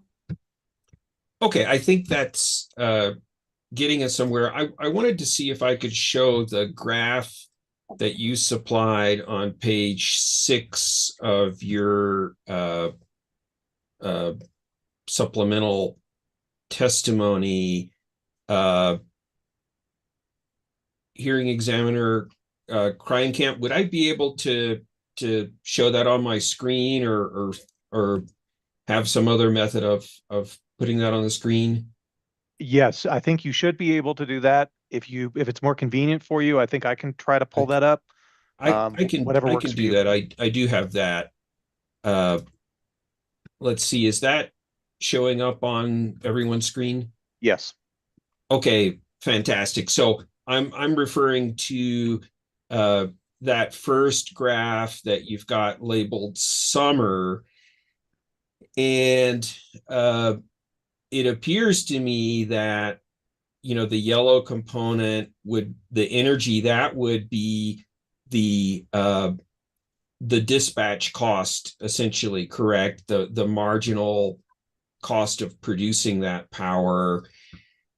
And it looks like it's constant in every hour of the day, more or less. Is that true? I wouldn't say constant, but there's not a huge differentiation across the hours. And it's also not super surprising when we look at system lambdas.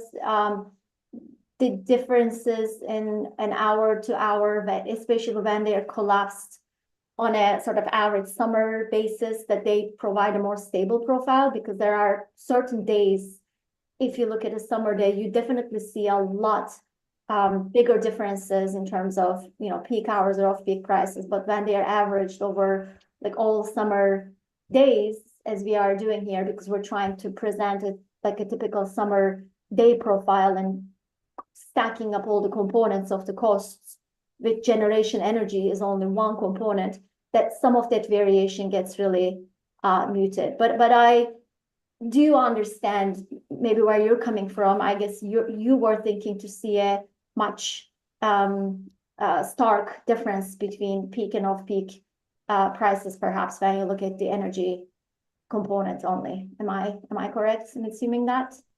Well, I think, if you were to use a production cost model and look at the actual cost of dispatch, I suspect you'd see more variation.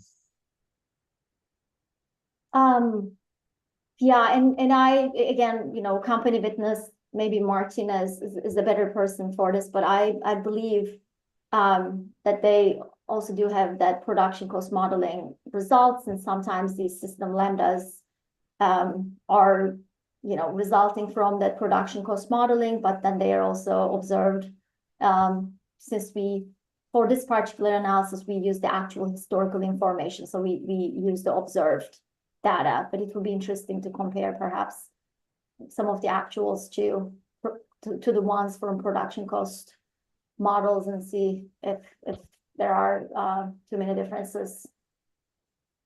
And so again, with the system lambda concept, you're looking to calculate the marginal cost of energy for an average summer day and an average winter day, and what can you explain to me again what goes into that calculation of that? If we just take the energy component, what goes into that calculation? Right. So first of all, I mean, the purpose of this particular analysis is to be able to figure out the peak period. So we need to figure out, okay, what is our peak period? When is EPE's costs from a system perspective is its highest on a given day? And the second question that we try to answer here is there a seasonal difference? Because if there is not a differentiation in the non-summer months, you don't want to put customers on a time of use rates and ask them to shift usage, because they're going to do that hard work, but it's not even useful from a system perspective if the costs are pretty flat in the non-summer months. So that's why we wanted to see this information on a summer versus non-summer basis. And so in terms of coming up with these figures, again, our starting point is 8760 system lambdas. So that means for each hour we have the marginal energy cost associated with EPE's system. Then we take an average of that 8760 by day and by month. So for each month, we take the average of each hour in that month, and then we repeat that for the next month, for all 24 hours. So we essentially collapse this 8760 hours into 24-hour times 12 profile by averaging them. And then we further collapse that information into seasons. So we go from 12 months to, collapsing 4 months into the summer season and the other 8 months into the non-summer season. So to basically get a feel for, okay, if you look at this from a, seasonal perspective, what is the profile of the prices in a given typical summer day, and how is the energy component changes over the course of the day based on system lambda? Okay, that's very helpful.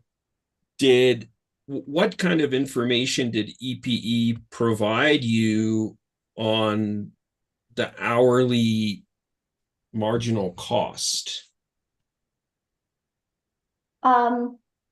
So system lambda was the hourly marginal cost information that literally lambda.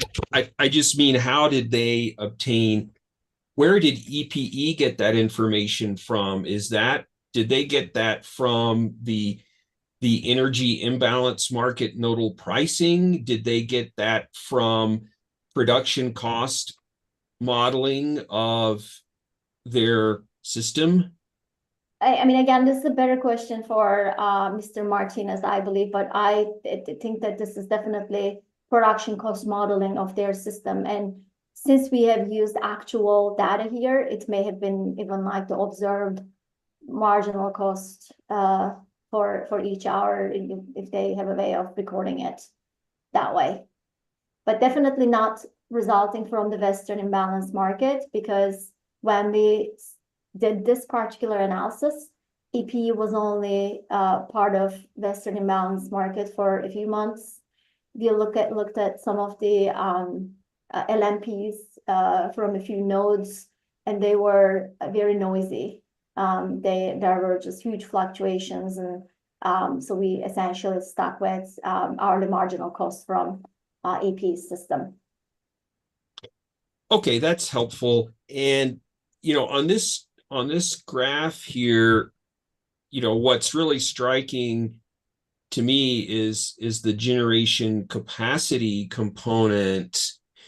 So this doesn't represent any sort of short-term cost, does it? It's more of a long-term consideration around peak capacity. Is that correct? That is correct. Yes, it's a long-term capacity cost.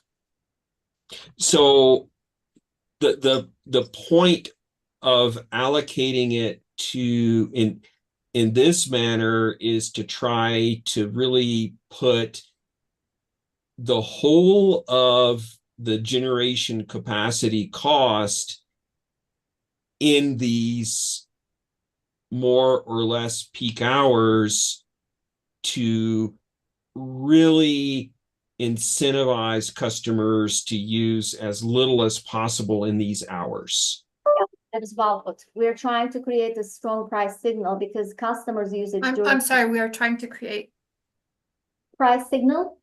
We're trying to create a strong price signal that way because the customers' demands during those hours are essentially creating the need for that generation capacity.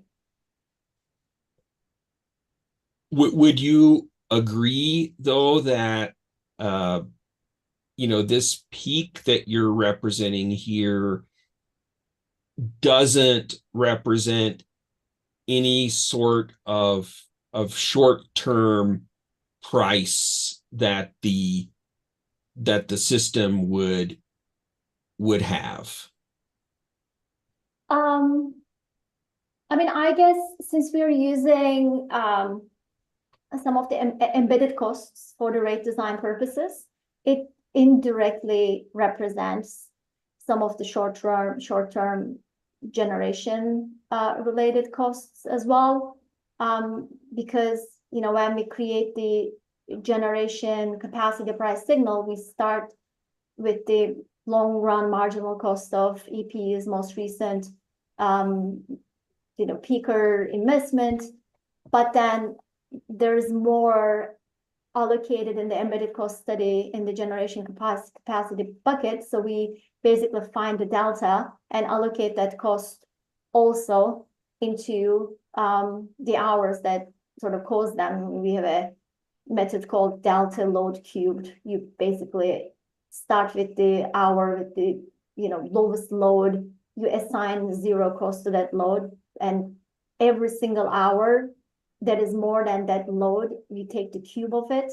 And this way, for each of the 8760 hours, you have this method of proportionally allocating the generation capacity costs to hours that has the highest delta load cube. So that is a well used or established method to allocate these kinds of costs. I guess to answer your question directly, I would say that this method mostly relies on long run marginal cost allocations, but it also has elements of including short run marginal capacity costs as well.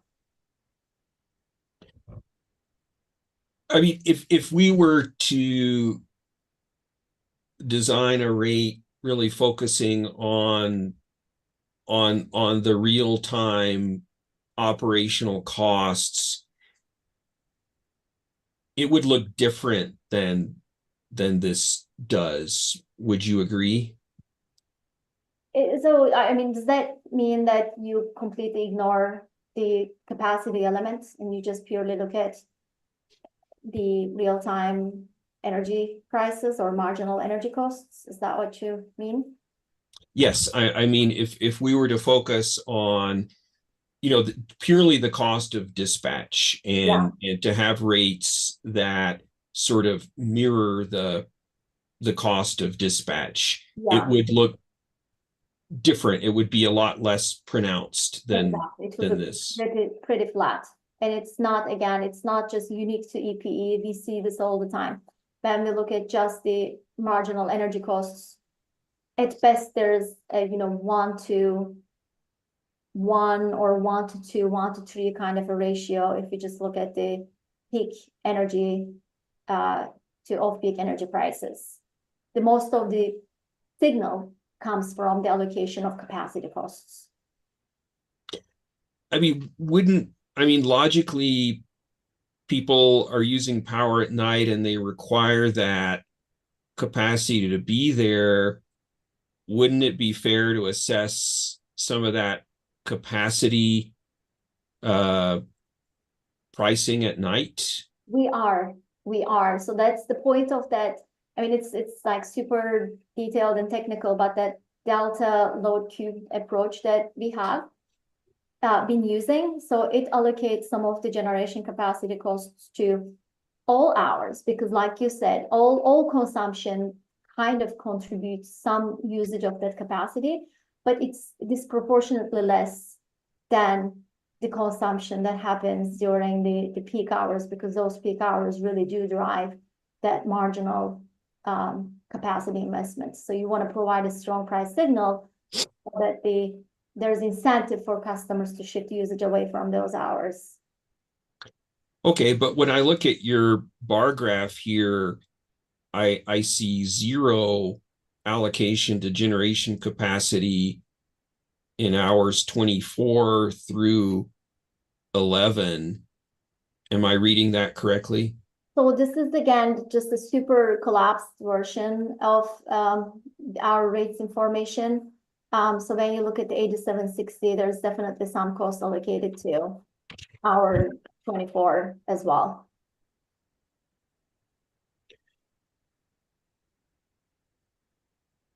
Okay. I understand that. Would an alternative, instead of using this system lambda concept, to be to do production cost modeling so that you have a more, you've got a more, I guess, realistic look at the marginal pricing? I think that system lambda is a pretty realistic measure for marginal costs in vertically integrated systems. It's essentially how my understanding is that that is indeed the marginal energy cost in a vertically integrated system. So I would be surprised if the, again, production cost modeling leads to a drastically different result than what we see through system lambdas. And again, I would want Witness Martinez to perhaps opine on this, if that's possible. Right. Okay, because it just surprises me, in peak periods, you'd think, you're going to use some peaker plants. You've got, more solar at certain hours, certainly, that, there's not more. And again, maybe this graph is not giving, all the detail, but, I would just expect more variation in marginal energy costs from hour to hour than I'm seeing here.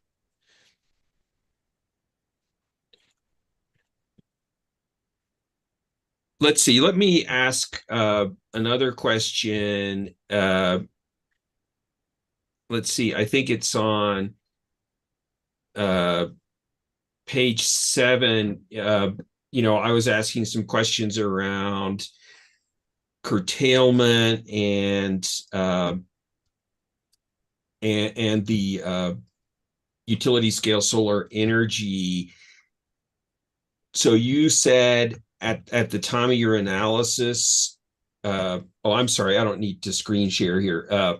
At the time of your analysis, that there was 118 megawatts of installed renewable asset capacity. Is that right? That's correct. And that's for EPE as a whole? That's right. Okay. I just wanted to make sure you were aware of their 40% renewable portfolio standard mandate in 2025. And they certainly have more than that now. And just the Buena Vista 1 and 2 plants, solar plants, are 120 megawatts. And then you've got more than that. And you have a plant called Carne, which is broken ground, which is an additional 130 megawatts. I understand that, using the, EPE was giving you some historical data in your analysis, but, they've got a lot of renewables coming on fast too, and they're all solar. There's no wind. And so, as hearing examiner Ryan has said, EPE themselves have been for years projecting solar curtailment as they increase capacity. So is there a danger that we're sort of putting in place a pilot project using, assumptions about how EPE system has been, but not fully taking into account, what it will be in the very near future when, at the very least, we've got 130 megawatts of new utility scale solar coming online? Yeah, no, that's an excellent question, Commissioner Ellison. So, we've been aware of all the solar that is expected to come online. And in fact, we have run a sensitivity for our peak period analysis, modeling the impact of Buena Vista. So creating the net load profile using that additional, I think, 120 megawatts of solar. That hasn't really changed the recommended peak period. It's 2 p.m. to 7 p.m. still right intact. But then when we started adding more that is coming online, so we, in our analysis, we still did not see curtailments on average, and that net load was still positive. But then you start to see towards the end of that time period, 27, 28, peak period shifting by 1 hour towards the evening time. So it's not 2 to 7 p.m. anymore, it's 3 to 8 p.m. at that point, which is, again, expected. So you can't really future-proof the rate design completely. So because the system is evolving, our typical approach is that, take into account some near-term relevant information, especially since this is a pilot. Test the concept, test the idea, achieve the learnings. But by the time that you're ready to make these rate offerings full scale, default, mandatory, whatever way that you want to introduce them, rate design will need to be refreshed. There may need to be adjustments to the rate design in terms of changing the timing of the peak periods, changing the price signal. So Yeah, I guess, this really gets to the heart of the matter, at least the heart of my concern. It really feels like in designing these rates, your focus has been almost exclusively on the long run marginal cost. And, let's really send a big price signal, really, come down with a hammer in these hours where we want to reduce the peak. But, the tension is that the short term cost of dispatch may be very different. And what if you're sending this price signal, this very high price signal, at the very moment that your short-term marginal cost is low, and you'd actually like to incentivize people to use power? Yeah, and again, I mean, that's a decision to make at that point. What do you want to incentivize the customer for? Do you really want to affect your short-term dispatch costs to the extent that they are inconsistent with the long-term price signal that you would provide? But again, in our analysis, we stacked all the pieces together, and our approach is that let's just try to incentivize the behavior that would reduce the net costs for the customers as a whole. And I'm sympathetic to your point about, maybe sending a strong price signal here. But again, this is the pilot. You have an opportunity to really understand what the customers are capable of. One downside with giving customers a very muted price signal, especially in a pilot setting, is that they don't find they are worth to participate in such an effort, because potential bill savings will even be more limited if you just created the price signals based on the short-term energy signals. Then we may not find customers to participate in this pilot. We may not learn all the learnings that we're betting on. So it's really a balance of, maybe staying connected to the cost foundations, but at the same time, trying to learn as many things as possible by virtue of signing up as many customers as possible. And this is what all the other jurisdictions have done, by the way, who went from piloting to default projects. California, SMUD, what's the other one? Excel, Colorado, they have tested time varying rates with like super strong price signals during their pilots. But then when it's time to do default deployments, because it's going to all customers, there are customers in there that may not be able to respond significantly or doesn't even know that they're on such a rate. So they just moderated those price signals a lot more. So most of those default ratios are around 2-to-1. So, and again, like you will have to tweak these rates going forward as the system evolves. I guess But I guess again, in this pilot project, we've got 4 different rates that all focus on the long-term marginal cost, and none of them appear to be focused on the short-term marginal cost. So again, my concern is that we could be hitting customers with high prices in the very hours that pricing may be the lowest on the system in terms of the short run dispatch cost. Yeah, and again, I guess that's a decision to make. What are we trying to optimize this for, right? Are we trying to optimize these rates purely for short run, purely for long run? And like I said, in our approach, we really took both pieces of information together, and the net of it is that long-term price signals, the need to avoid that capacity so that there's no need to build more peaker capacity is creating this more overwhelming price signal.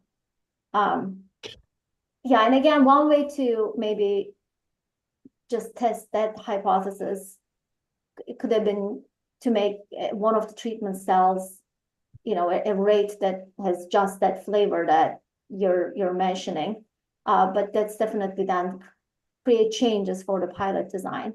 Because I really think that we have stretched the design of the pilots as much as we can in terms of 8 treatment cells. We're gonna really struggle to recruit customers if we expand it more so than it is right now.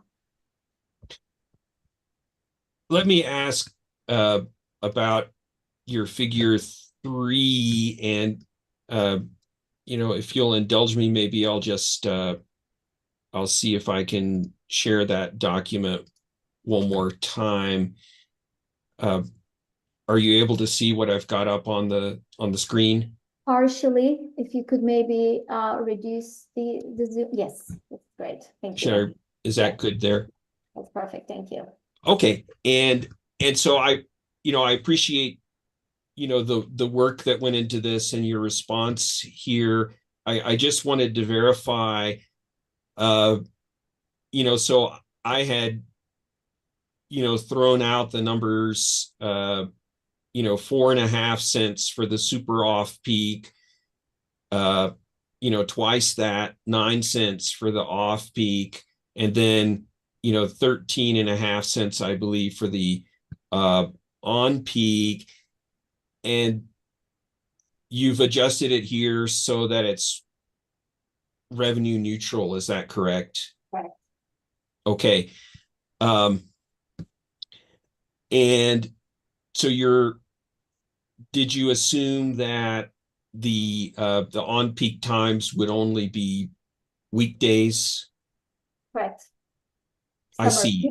Weekdays, summer days. Summer, right. Summer, all the TOU rates are the summer, but weekdays in the summer. And that is consistent with the other pilot project designs you're proposing. Right. You know, if that were every day instead of just weekdays, then this pricing would slightly drop, I imagine. Correct. Yep. And I guess one advantage of that is arguably it could be less confusing to the consumer if they just have to remember 5 to 8 is peak and not have to remember weekends versus weekdays. I mean, potentially, but I haven't heard that as a, you know, complicating factor in many of the pilots that I've been involved in. In fact, customers do really appreciate the flexibility of weekends not having this pricing structure, because there are more irregular events happening over the weekends, parties and gatherings and whatnot. So, you know, they appreciate not being in the structure over the weekend. And I guess compared to current rates, so the current, you know, rate, existing rate is about for the first block of up to 600 kilowatt hours is about 7 cents a kilowatt hour. And then above that is about 11 cents per kilowatt hour. So, I mean, wouldn't you say this is something that, you know, might seem attractive, especially to someone who uses more than 600 kilowatt hours? They might see, you know, wow, I can get, you know, 5 cents a kilowatt hour during the day, and then I get about 10, you know, which is sort of what I pay anyway, during off peak, and I just have this little bit of on peak time. So that, I guess my question is, wouldn't you think that this sort of, you know, rates and rate structure might be attractive to somebody who is on the higher end of consumption? I mean, it might, but it also depends on their willingness to just really control their usage in the summer months in return for having like really, really low winter rates, non-summer rates. Because if you compare 5.8 cents to the 3.3 cents, which will be applicable to during all non-summer months, they might just come ahead more under this 2-period rate on an annual basis. And that kind of bears I'm out. sorry, they might come under this. It's under the proposed 2-period rates. So, and that basically shows in the bill impact analysis that we put together, Commissioner Ellison, the saving numbers associated with this 3-period rates is like much lower compared to the 2-period rates. So there's less of a potential for customers to save under the 3-period rate. So one concern is that maybe they do their shifting and they are like, okay, I've done all my best here, but then they see that they only, saved $1 or less on a monthly basis. I mean, but isn't this more instead of, sure, this is a time varying rate. This proposed 2P is one of your pilot proposals, correct? Sure, it's a time varying rate, but isn't it more of a seasonal varying rate than anything? I mean, you're giving customers here a huge discount on the non-summer rates. And would this be a flat rate, by the way? Would it would not be a block rate in the way that EPE currently has. So I mean, this would be a huge discount compared with current rates. Is the point of that to incentivize customers to use, really try to shift their consumption to the non-summer months? I mean, so we did not have that goal in designing the rate. Again, we started with the costs. Like, what are the costs? What are the marginal costs? What are the capacity costs? And, when you look at the allocation, it turns out that in the non-summer months, this is the, fully allocated cost. And it's this number, 3.3 cents, is larger than the system lambdas in most winter hours. So it essentially covers marginal energy costs, and a bit more. So you're basically saying that, look, EP is a summer peaking system. There's a lot of capacity available in the non-summer months. So therefore, I'm going to charge less for that in the non-summer months. And if it turns out that this customer is interested in heat electrification, if they want to get an EV, or if they want to switch to heat pumps, that this would also be a very favorable rate for those customers, although we didn't design the rate with that goal in mind. But this would be favorable for customers who considered fuel switching. And at that rate, essentially, customers are not paying for transmission or distribution costs. Is that correct? So most of those costs are in this approach allocated to summer hours. There's some allocation to the winter non-summer hours as well, but they're just very low compared to the summer allocations. Again, but we'll have to keep in mind that this is like 8760 allocation, and things are then getting aggregated at the seasonal level, and some of the elements of the cost components just get really diluted for the non-summer months. But like the fact that this covers marginal cost and then some more implies that it covers some of the capacity costs in there. I just don't know generation, transmission, or distribution.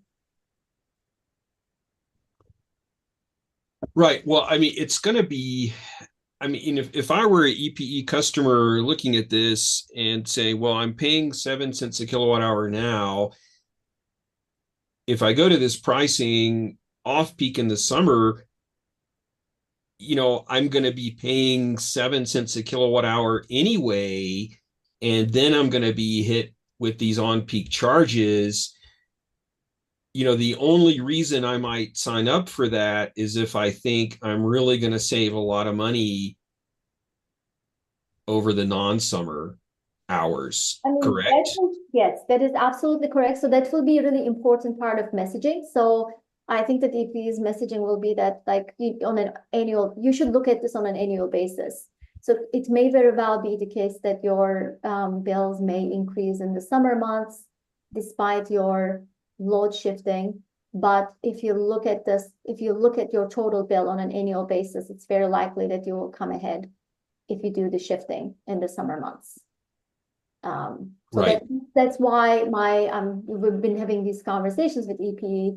If and when the pilot gets approved, it will be important to get it started on a non-summer month so that the customers could really see the benefit of these rates. They experience the savings first before they go into the summer period and start to see some of these higher rates, which may not be too advantageous compared to their existing inclining block rates. I'm sorry, may not be too advantageous to. Compared to their existing inclining block rates.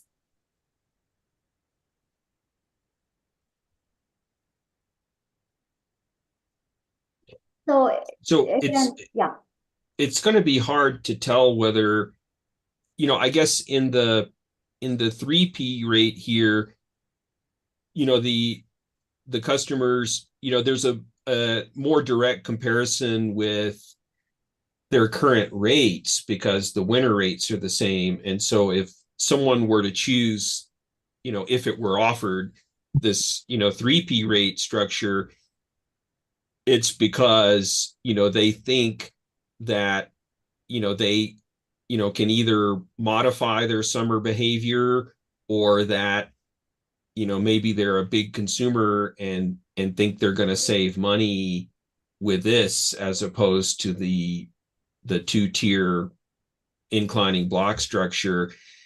But with the pilot project, it seems to be really a seasonal play. And, it's unclear the degree to which, people who sign up for it, are signing up for it because they think they can alter their summer consumption or because they think, they can keep their current consumption and just save money because of the winter rates. Yeah, I know those are all great questions, and sometimes you just really get the best insights during these focus groups at the beginning of the pilot effort. You kind of give the customers these comparisons and see what appeals to them the most. So again, I definitely see your argument, but I also have heard and have seen the argument that they would just look at these rates if they understand that, if they stay on this rate for the full year, and if they really shift their usage, that they're going to really come ahead because there's just a much stronger, much pronounced difference in the rates under the 2-period rate design. So one potential downside of the 3-period rates is that the ratios are pretty mild. So that usually triggers less of a response from the customer. So they say, oh, that's great if I shift it around, but it will also not be too bad if I don't, because the ratio between peak and off peak is only 1.4 or 1.3.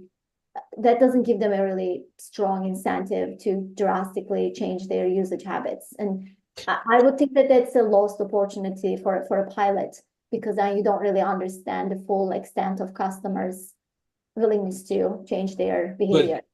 But it does offer a carrot with the super off peak, whereas your design is all stick, right? You consume in the on peak, you get hit. I mean, so the off peak rate is still, if you average, I mean, if you're a customer in the second block, if it's still lower, so then that is more of a stick, you're right, but then it's very powerful. It's, you need to respond if you don't want your summer bills to go up. But then again, if EPE can get across the message that, look, this is how the system costs pan out. We have a lot of excess capacity in the winter months, therefore we're charging you less in the winter months, but we really need your help in the summer months and shift your usage from peak to off-peak periods. And then you're very likely to come ahead on an annual bill perspective. So if that message resonates with the customers, so that's definitely more aligned with kind of how the current costs are. Okay, and I guess one point of clarification, these rates that we're looking at here would be without any rate riders or fuel and purchased power clause riders, correct? That's correct. Those So are incremental to these. So certainly, I'm sorry, I didn't hear the rest of that. That's correct. Those are all incremental to these rates here. yeah, I think in some respects it would be easier if we were to look at, what's the final cost to the customer, and instead we're looking at one component of this cost. It's probably the largest component, but it's the fuel and purchase power is, should be a significant component as well. Yeah, it's not, I don't think it's too much work to figure out what the all-in rates would look like when those fuel adjustment clauses and other riders are included. But since sort of this is the piece that we designed, so we sort of figured this would be the best way to present this information. But yeah, And I guess when you were doing your analysis and looking at price sensitivity, did you add in something as an estimate for these, the fuel cost and the rate riders? So that piece would only be relevant for the bill impact analysis, when you calculate the customer's total bills under the current IBR rates, inclining block rates versus these rates.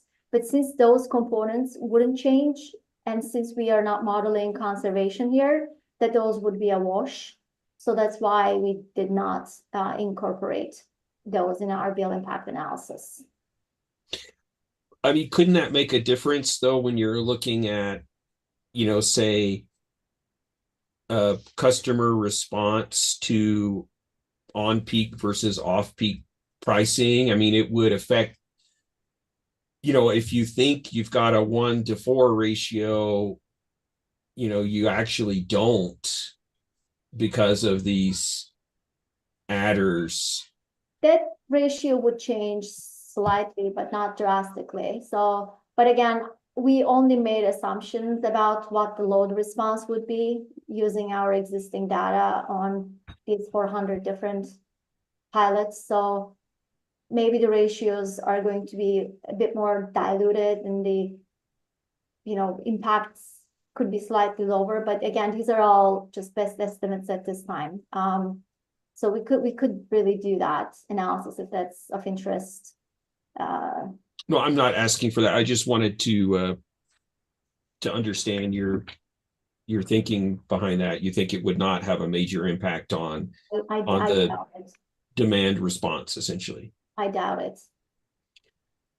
Okay, and I guess back to that one other issue, with this, discount of, basically, 2.5 cents a kilowatt hour for non-summer, might that attract a lot of new residential load, space heating, heat pumps?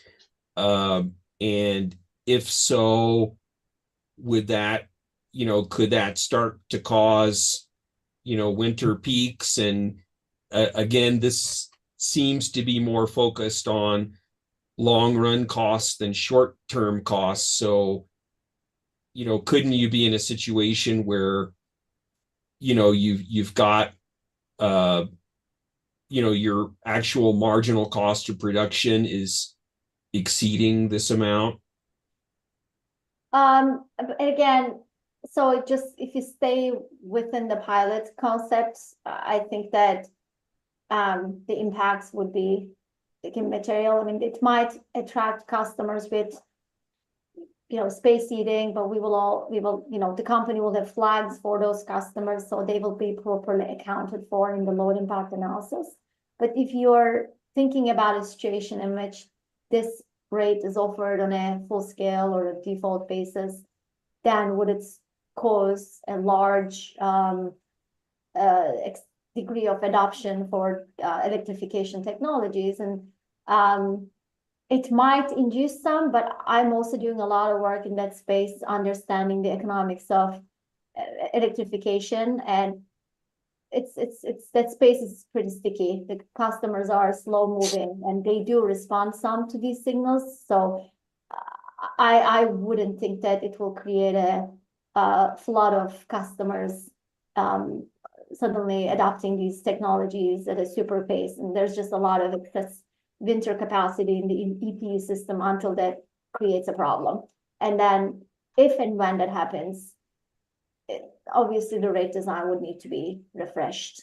I feel like we should all accept the fact that those days when utilities set the rates and like forget about them for 15, 20 years is gone. So we're in a very much more of a dynamic energy transition era. So I think that we should all be agile and look at these things pretty regularly and periodically, because the pace of change is a lot faster, as you all know.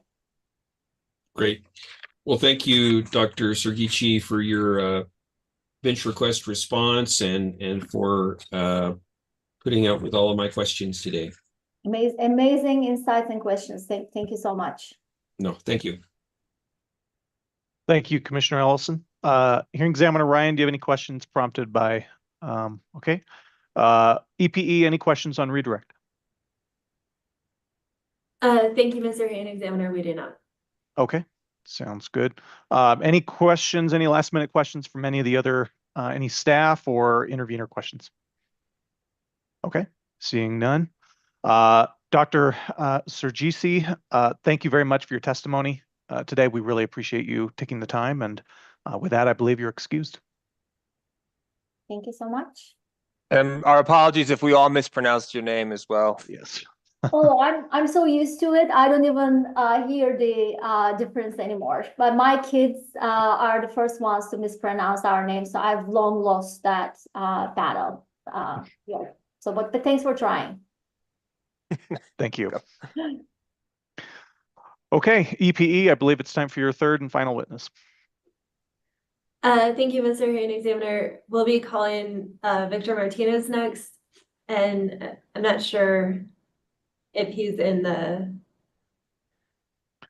I don't show him waiting in the waiting room. I think he might just be replacing George Novella. Sounds I think good. they're all in the same, testifying from the same space at EPE, or the Okay. EPE witnesses are.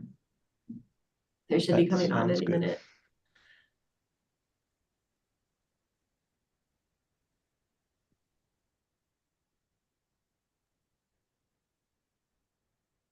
Looks like Mr. Martinez is with us. Good morning.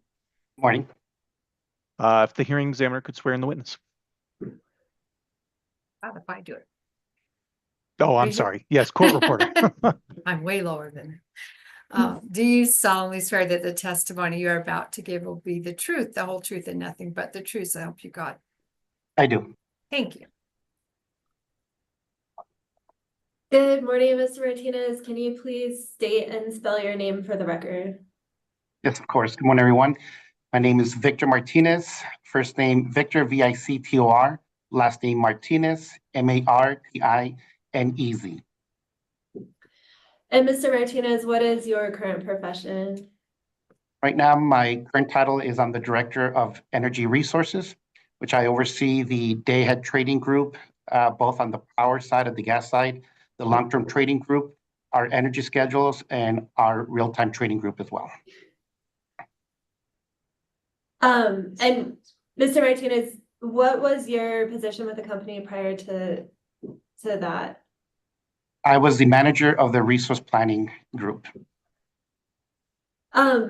Do you have before you what's previously been marked as EPE Exhibit 6? Yes, I do. And do you recognize that document as the supplemental testimony you filed in this case? That is correct. And you were brought into this case to respond to the bench request. You have not previously testified in this case, is that correct? That is correct. Was the supplemental testimony marked as EP Exhibit 6 drafted by you or under your direct supervision? Yes, it was. And do you have any corrections to that supplemental testimony? I do not. Is the testimony that you prepared true and accurate to the best of your knowledge and belief? Yes, it is. If you were asked these same questions today under oath, would your responses be the same? Yes, they would. Mr. Hearing Examiner's EPE would offer EPE Exhibit number 6. Thank you. Any objection to the admission of what's been offered as EPE Exhibit 6? Seeing none, it's so admitted. Thank you. We tender Mr. Martinez for questioning by the hearing examiners and Commissioner Ellison. Thank you. Hearing Examiner Ryan, do you want to go first? Sure. Mr. Martinez, just to follow up on the question about curtailments, and I asked Dr. Sergici about previous dockets where the company had indicated anticipated curtailments when they bring on new solar resources. And now I understand from both yourself and Dr. Sergici that EP is not anticipating any curtailments of any kind moving forward. I just want to confirm that's the case. No, sir. I believe what I mentioned in my testimony is that we don't anticipate any meaningful curtailments, but we do still anticipate some curtailments. Based off of those RA reports that I believe you showed earlier, I believe it showed somewhere around 18,000 megawatt hours of curtailments, and I believe we're anticipating close to about 341,000 megawatt hours. So that would it's about a 3%, of curtailments they're anticipating. And right now, in my view, that to me would not signify any meaningful curtailments, which would be true as what I stated in my testimony. Okay. That was the only question I had for you, Mr. Martinez. Thank you. Mm-hmm. You're welcome. Mr. Martinez, thank you very much for testifying this morning. I myself do not have any questions for you. Commissioner Ellison, do you have any questions for this witness? Yes, Mr. Hearing Examiner, I do have a few questions. Okay, go ahead. Good morning, Mr. Martinez. Good morning, Commissioner Ellison. Nice to meet you virtually. Would like to ask a few follow-up questions on your essentially bench request response. I think you called it supplemental response or supplemental testimony. So your contracts, your power purchase agreements with the solar, are they take or pay agreements? What I mentioned in my testimony is that they all have some type of take or pay language embedded on the terms of each of the contracts. Okay, and so would it be fair to say that if the curtailment is due to EPE's inability to accommodate that power, that EPE would still need to pay for it?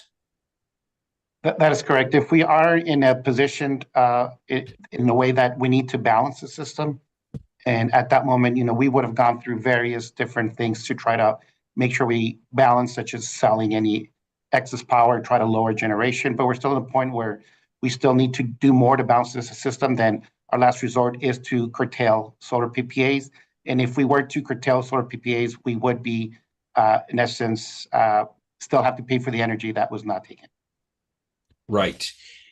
And I think in those examples that hearing examiner Ryan showed, I think one was projecting maybe 40,000 megawatt hours and another 60,000 megawatt hours of curtailment.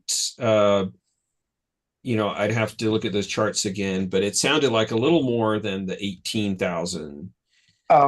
Yes, I saw those screenshots come out earlier, and I went to a previous version that I had. So the 18,000 was based off of the last previous version, but it is possible that they're up there in the 40,000. But again, I can't recall right now. Okay. My mute was on. So here's the let's just to help the process perhaps. I mean, I can share those again so we can see them if that's useful. Please. So this was this certification of stipulation in 1999. That was one of the Hecate projects, and that's something else I can't remember off the top of my head. And then this was a chart that I believe is witness Shishtal supplied in that proceeding. And so that would be 60,000 for just that one plant. For Hecate 1, which I understand is not going to happen, but Buena Vista 1 just by itself is 60,000 megawatt hours. Am I reading that correctly? And I apologize. Is this from the 2019 REA? Yes. Well, 2019. Yes. So yes, it would be 19000099 UT. Okay. Let me go to the title of that proceeding so we can make sure. Amended application for approval of. I'm going too fast. Sorry, court reporter.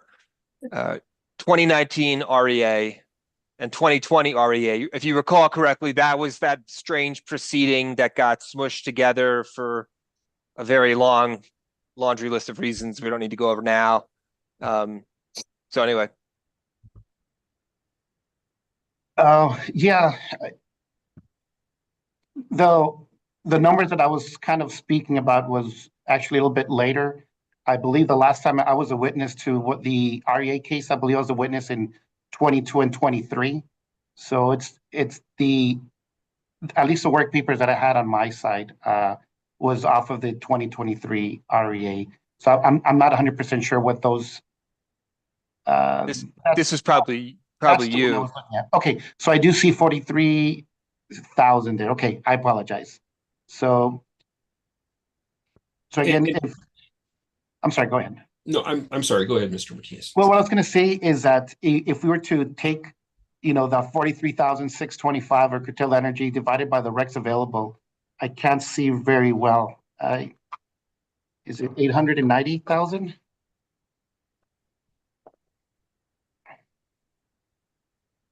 Yes, about 890,000. Again, I don't have a calculator with me, but I would assume that'd be at least less than 5% of the curtailed energy based off of the total RECs available.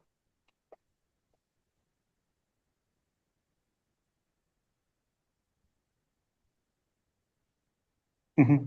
And that's all I was saying in my testimony. We don't anticipate meaningful curtailment. So even on this one, like I said, just based off of a quick calculation, it's less than 5%.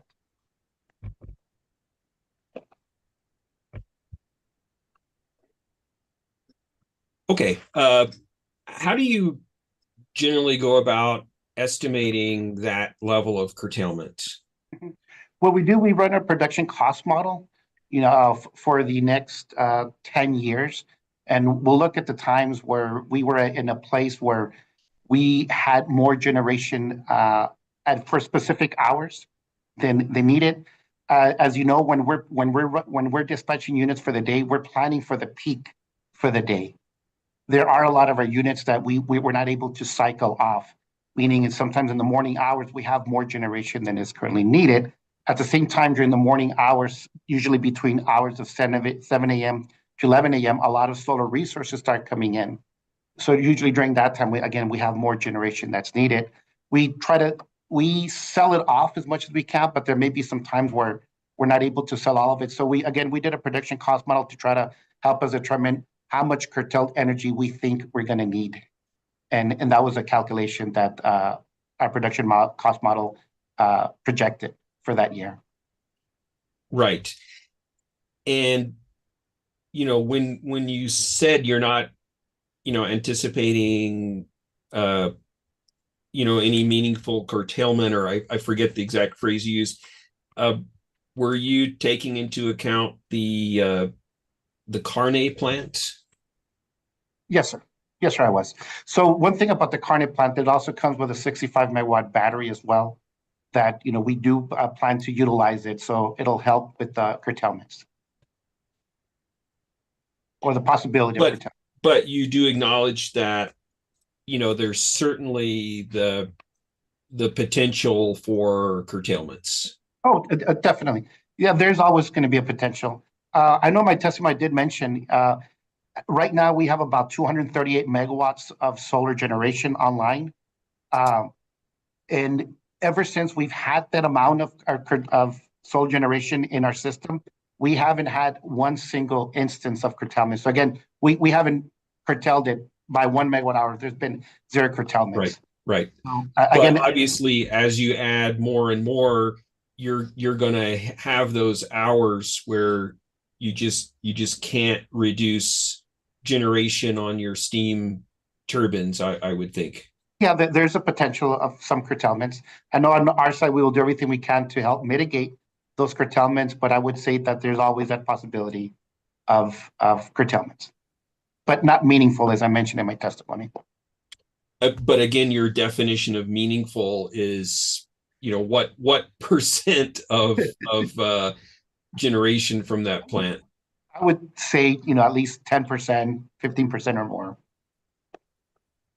Right. I mean, it just calculating it out, if that, 43,000, or so megawatt hours, as was on that previous chart, were curtailed. And if you assume an average purchase price of $30 a megawatt hour, it would be 1.3 million.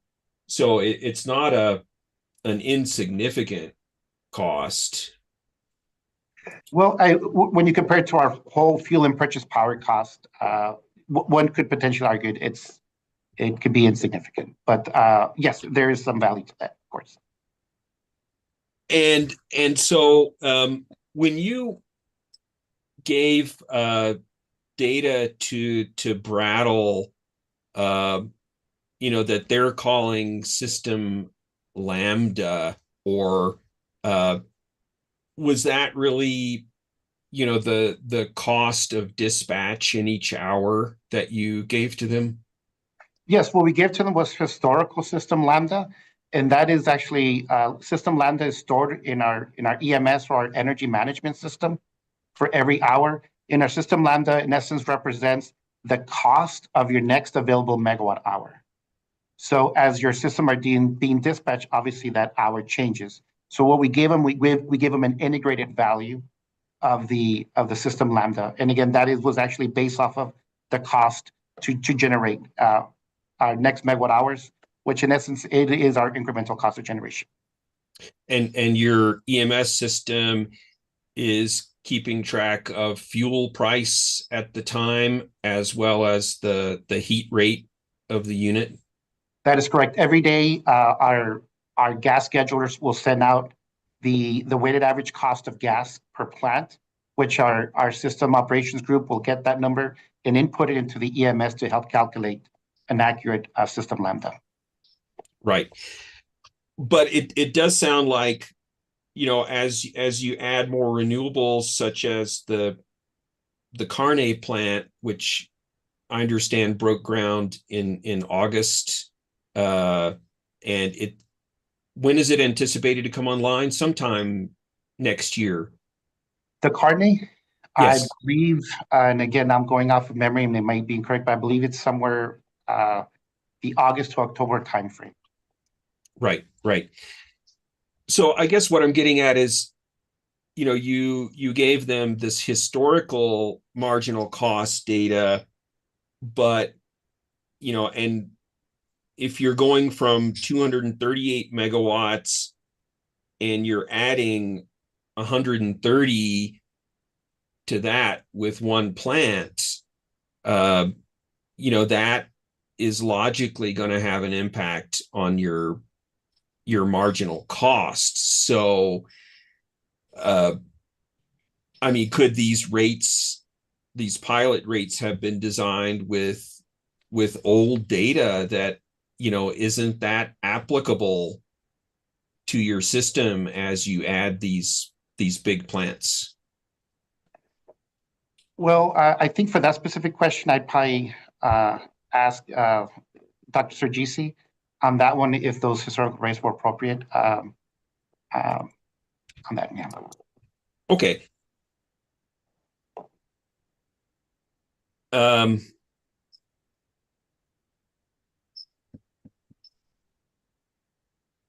On the pricing from California, I appreciate your bench request responses. You mentioned that you only see that 5% of the time or so where the prices are negative. That's on a 24-hour basis, I would guess, but that's only going to happen during the daytime with their solar. So if you were just to look at the daylight hours, it would be a larger percentage of the time. Is that correct? So negative pricing an EIM could represent many things. It's not only necessarily incremental pricing, but it also has to do with congestion. So if there's ever a certain area of congestion where you may not want so much power there, that could potentially drive pricing down as well to decentivize people to sell into that load. But based on what experience that we've seen, typically some of those negative pricing would be during the morning hours where there's a lot of solar output and necessarily not as much load to absorb it, but usually would be between the hours of 7 a.m. to 11 a.m. or so. After then, usually most utilities load come up to a point where they're able to absorb it.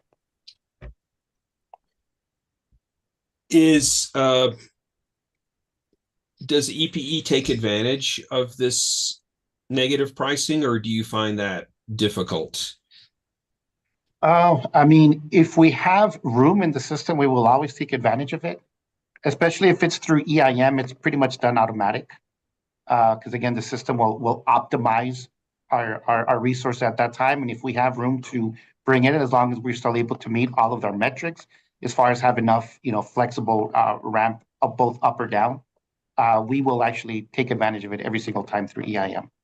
And on a bilateral too, if there's ever any situation where utility wants to unload some power at negative pricing, and if we have room in the system, yes, we will definitely always take advantage of that. Is EIM dispatching all of your thermal plants? All of our local generation.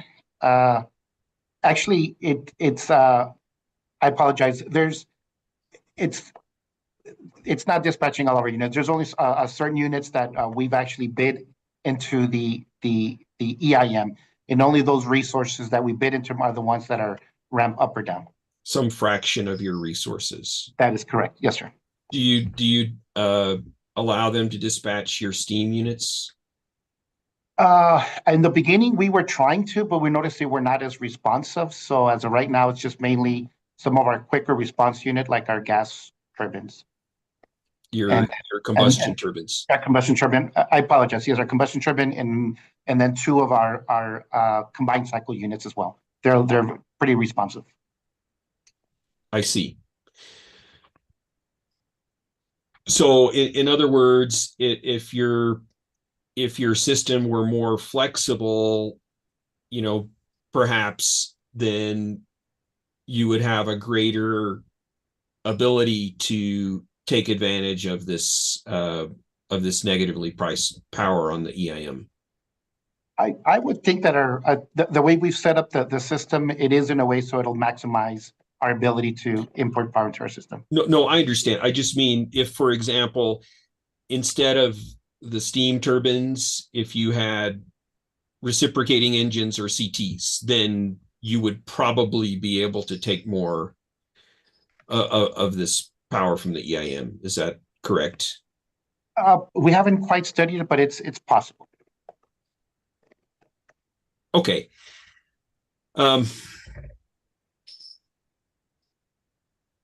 Do you feel that, I guess the marginal pricing as in the as was considered when making the test or the pilot project formations, did it vary much from hour to hour? Because it seemed pretty uniform in looking at those graphs from Brattle. And I apologize, Commissioner Ellis. I'm not sure if I understood your question. I apologize. Yeah, I guess I'm talking about, when you think about what went into the Brattle analysis to recommend the pilot projects that we're looking at today. One of them was this graph, and if you like, I could put it back up on the screen from Dr. Sergici. So if you'll indulge me, I'll just quickly do that. Sure. So can you see that graph on the left, the summer graph? Yes, sir, I can. Yes. So, it appears to me that, I understand. Well, it appears to me that when you look at the yellow bars, that, there's almost no variation in energy costs. Is that an accurate reflection of your system? Well, I first need to say I really wasn't involved with Dr. Sergici's analysis to say a lot about this graph, but what I can tell you is that as generation moves up, typically your dollar per megawatt hour value would typically increase, and it's a small amount. Usually it's by cents. On El Paso Electric, we run a security constrained economic dispatch, meaning we will turn units online to help meet the reliability of the day. But then once it's time to dispatch them, we'll dispatch them being the lowest cost of generation first. And as we increase our generation, then obviously becomes less efficient, and you would typically see your dollar per megawatt hour value increase as the day goes on, or the more we increase our generation, you would see an uptick in your dollar per megawatt generation cost. Or when you need to put another CT on the system, for example. That is correct, especially if it's one that's less efficient, like say our peakers, where we would typically just turn them on just to meet, like say the 4th, hour peak of the day. Those usually have a worse ramp rate. So yeah, you would definitely see an uptick in your dollar per megawatt hour pricing. Can you refresh my memory on this? I guess the Palo Verde contracted power, that would be charged through the fuel and purchase power adjustment clause. Is that right? It is my understanding that yes, it is. It's charged through there. Okay. And the focus here was on really, well, I guess the focus here was more on the base rate structure.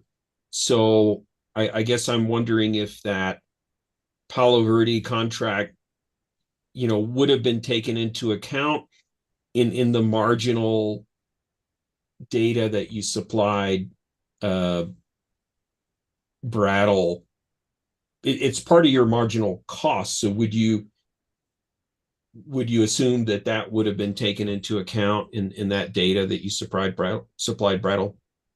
Probably not, because the lambda pricing is your cost of your next available megawatt that's generated, being that Palo Verde is base loaded generation, meaning all of it's already going to be ramping up. Our next Right. available megawatt will most likely come from our local generation. So it would not include Palo Verde. Okay. All right. And I guess one other question, you had said something on, let me stop that, on page, I think it was page 4 of your testimony. Well, in your testimony, that the solar is ramping down from 2 to 4 p.m. Is that right? Is that what you said? Depends. Yes, I believe so. I think the question was asked, and again, I'm going off memory. I think one of the questions was asked is if we anticipate much curtailment between the 2 to 7 p.m. time frame. And I can kind of look for that part of my testimony. Page 12. Thank you. Yes. Yes, so right there, between two, okay, there it is, between 2 and 4 p.m. during the summer months, EP may need to continue to solar. I'm sorry, please slow down. Thank you. I apologize about that. Okay. The question was asking is if we anticipate much curtailment between 2 p.m. and 4 p.m. during the summer months. And I did say that between 2 p.m. and 4 p.m., we would not anticipate any curtailment, being the fact that this is the time when our load would be the highest. And yes, and there would be some, and during this time is we do anticipate some solar output being to ramp down. We peak around the noon hour for solar, and close to the 4 p.m. timeframe, we do see the solar generation output starting to drop, and it completely goes away during the summer. Yes, sir. Are you thinking about your more legacy solar fixed panel? I'm looking at all solar. So that would apply to the single axis tracking solar as well? Yes. Okay. It really surprises me that it would be declining that early in the day, to be honest, the single axis tracking. But the statement that there's not an issue or not a mismatch between production and demand, because demand is at its highest. Mm-hmm. I thought it was higher later in the evening, isn't it? Don't you have like more of a 6 p.m.? Yeah, it is between, I think right now, and again, you could ask Mr. Novella on that, but I believe right now we're peaking around hour ending 16 or 17, which would be between 4 and 5 p.m. Okay. And solar output is beginning to ramp down. But as you add more solar, you're going to have a new 130 megawatt Carne sometime next year, and presumably you may have even more in the future. That could change, correct? You could have more solar than you need. Depending on how much we decide to integrate, it is possible, but not during the 2 to 4 time frame. I think right now, based on the amount of solar penetration that we're anticipating of having, there should be no reason to curtail during the 2 to 4 p.m. time frame. Okay. Are you comfortable with a methodology for the the time varying rate that completely focuses on the long run marginal pricing and may be ignoring the short term pricing, that it may be charging customers the most when in fact generation costs may be the lowest. Yeah, I think that specific question would probably be best answered by Dr. Sergisi. Okay, we did discuss that. I was just wanting a feel for, as the utility who's going to be implementing it, whether you felt comfortable with that. Yeah, again, my area doesn't deal with putting together rates on our side. We just manage all the resources. We manage Sure. the demand as a whole. Okay, I'm sorry, we Great. manage the what as a whole? We manage the system as a whole. great. Thank you, Mr. Martinez. I appreciate your answering my questions. Very welcome. Thank you, Commissioner Ellison. Hearing Examiner Ryan, any follow-up questions based on that line of questioning? Okay. EPE, any redirect? Thank you, Mr. Hearing Examiner. We do not have any redirect. Okay, sounds good. And any last minute questions from any of the interveners or staff? Seeing none. Mr. Martinez, thank you very much for coming in this morning. We appreciate your testimony, sir. Thank you very much. I appreciate all. Thank you. Okay, so at this juncture, let me just poll everybody as far as where we're going to go forward. And let me just ask, Commissioner Ellison, do you know if you're going to have any questions for the DOJ's witness, Courtney Lane? I don't think so. Okay. And I don't have any questions for her at this time either. Hearing Examiner Ryan, any questions from you? No. Okay. So at this point then, Mr. Elliott, I think you can go ahead and let Ms. Lane go, but thank her for us for making herself available. Thank you for that. Appreciate it very much. Okay. I at least do have just a couple of questions for Mr. Dunn. I don't know if anybody else does, but and I know that staff has an exhibit to admit. So that leaves us essentially with one witness. I'll toss it over to the parties. Do you want to take a lunch break? Do you want to just take a quick 5-minute recess and then come back and finish up? Do the parties have strong preference as far as how we finish off today? My preference would be to finish, but I absolutely defer to the court reporter. That's what I was gonna add. Ms. Gonzalez, what do you want to do right now? Whatever you guys want to do. I'm good with whatever everyone needs to do. I'm fine personally. Why don't we take a 10-minute break and then finish it up? Does that make sense? Folks can stretch their legs and. Yes. Okay, so we'll come back at about 12:20. Cool. Okay. Thank you.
Okay. Looks like we're all back, I think. So at this point, we can go back on the record, Ms. Gonzalez, if you're ready. Okay, so time's now 12:20. We're back on the record. I believe where we left it off was that staff was about to call its first and only witness today. So Mr. Friedman, if you want to go ahead. Thank you, Mr. Hearing Examiner. I would like to call staff witness Christopher Dunn. Thank you. And Ms. Gonzalez, if you want to swear in Mr. Dunn. Do you solemnly swear the testimony you are about to give will be the truth, the whole truth, and nothing but the truth, so help you God? Yes, I do. Thank you.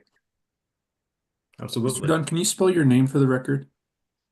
Certainly. My name is Christopher Dunn, Christopher. Last name Dunn, Dunn. Thank you. Do you have a copy of what we label as staff's comments in response to the commission's bench request? Yes, I do. And that's also known as staff's Exhibit 3 for the record. Is it a complete and accurate rendition of the testimony that you prepared? Or I'll call it testimony, yeah. Yes, it is. Are there any corrections that you would like to make? I have no corrections to offer at this time, no.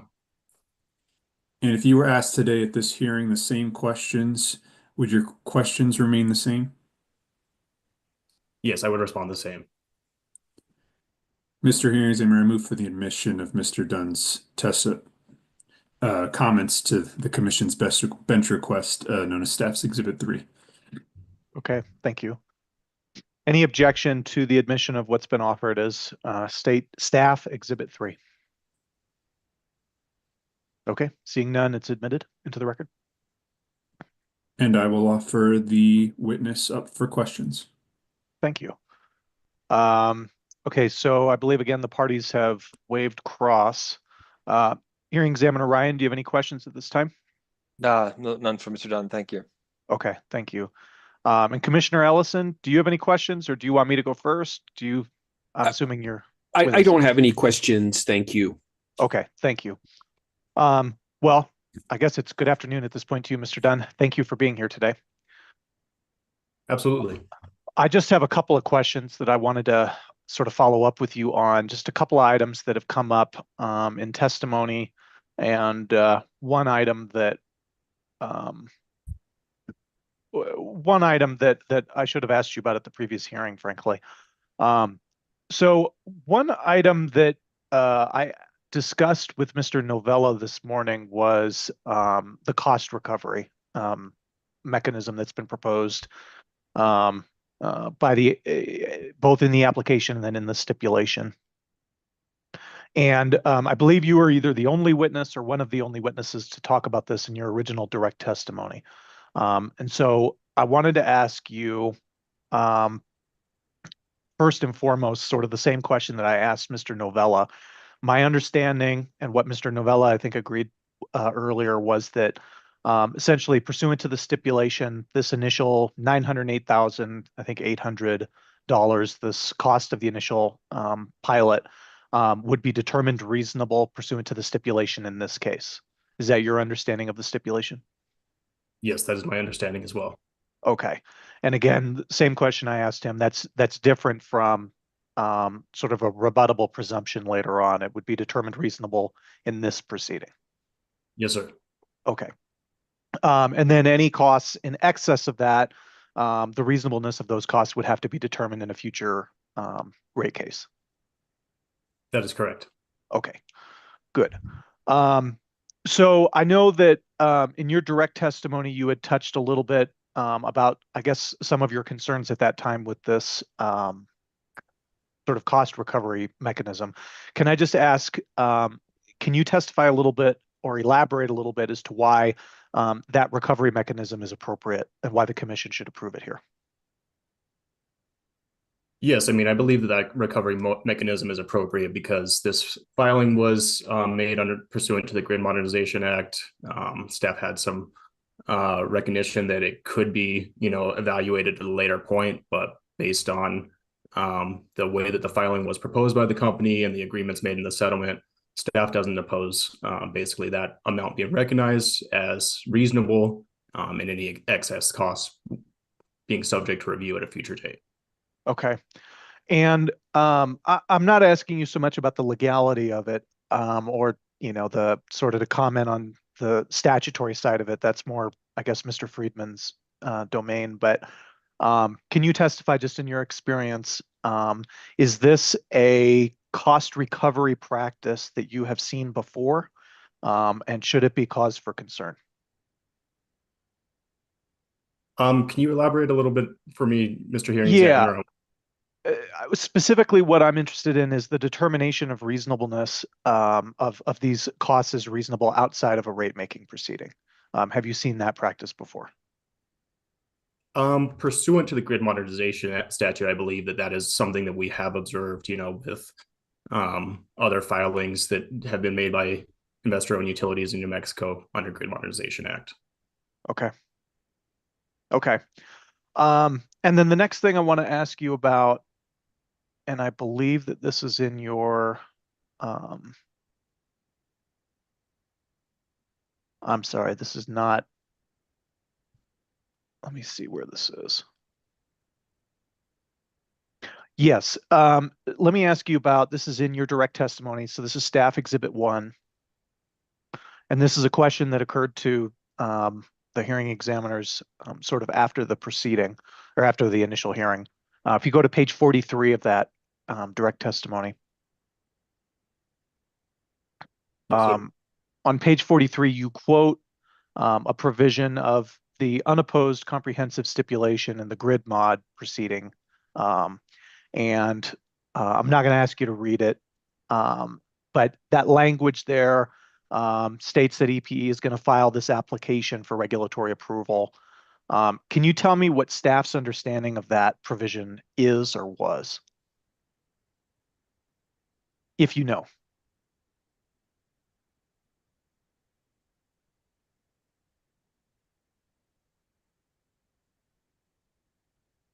And if you don't know, that's fine.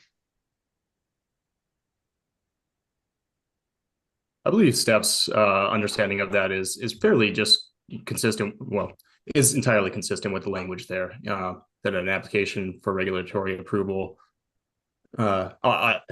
Outside of reading it, I don't know what else I can add. But file an application for regulatory approval to adopt rate programs or options in the first rate case after June 30th, 2025, or file such an application by January 1st, 2027, if no rate/program options have as yet been filed in a rate case. I don't know that I have much honestly to add beyond just the simple language of what is articulated in that part of the stipulation. Okay, that's fine. I just thought I'd ask. Okay, and then the last question that I have for you, you were on the call. I'm assuming you were listening to the questions that we were asking of Dr.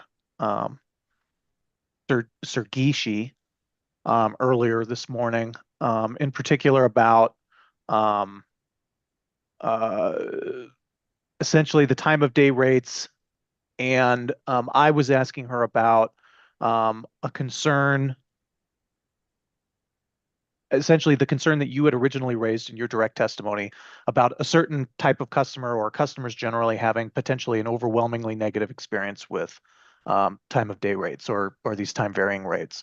And in particular, her testimony on page 23, if you have that available to you, talked about essentially some customers experiencing a bill increase of up to $15 a month with load shifting. They could bring that down to $13 a month instead. And the question that I had for her was, with that as a possible outcome of these time of day rates, that seems to be getting close to your testimony earlier about some customers having an overwhelmingly negative experience with time varying rates. Do you have any additional insight beyond what you testified previously about the possibility of essentially rate shock for some of these customers based on this information from Brattle? Mr. Hearing Examiner, I don't believe that I have any new information. I believe that these are important considerations to reflect on, and that's where staff did make several suggestions, numerous of which were incorporated into this stipulation that would help to avoid maybe some of the negative repercussions of that, such as that forgiveness mechanism that has been included in the stipulation.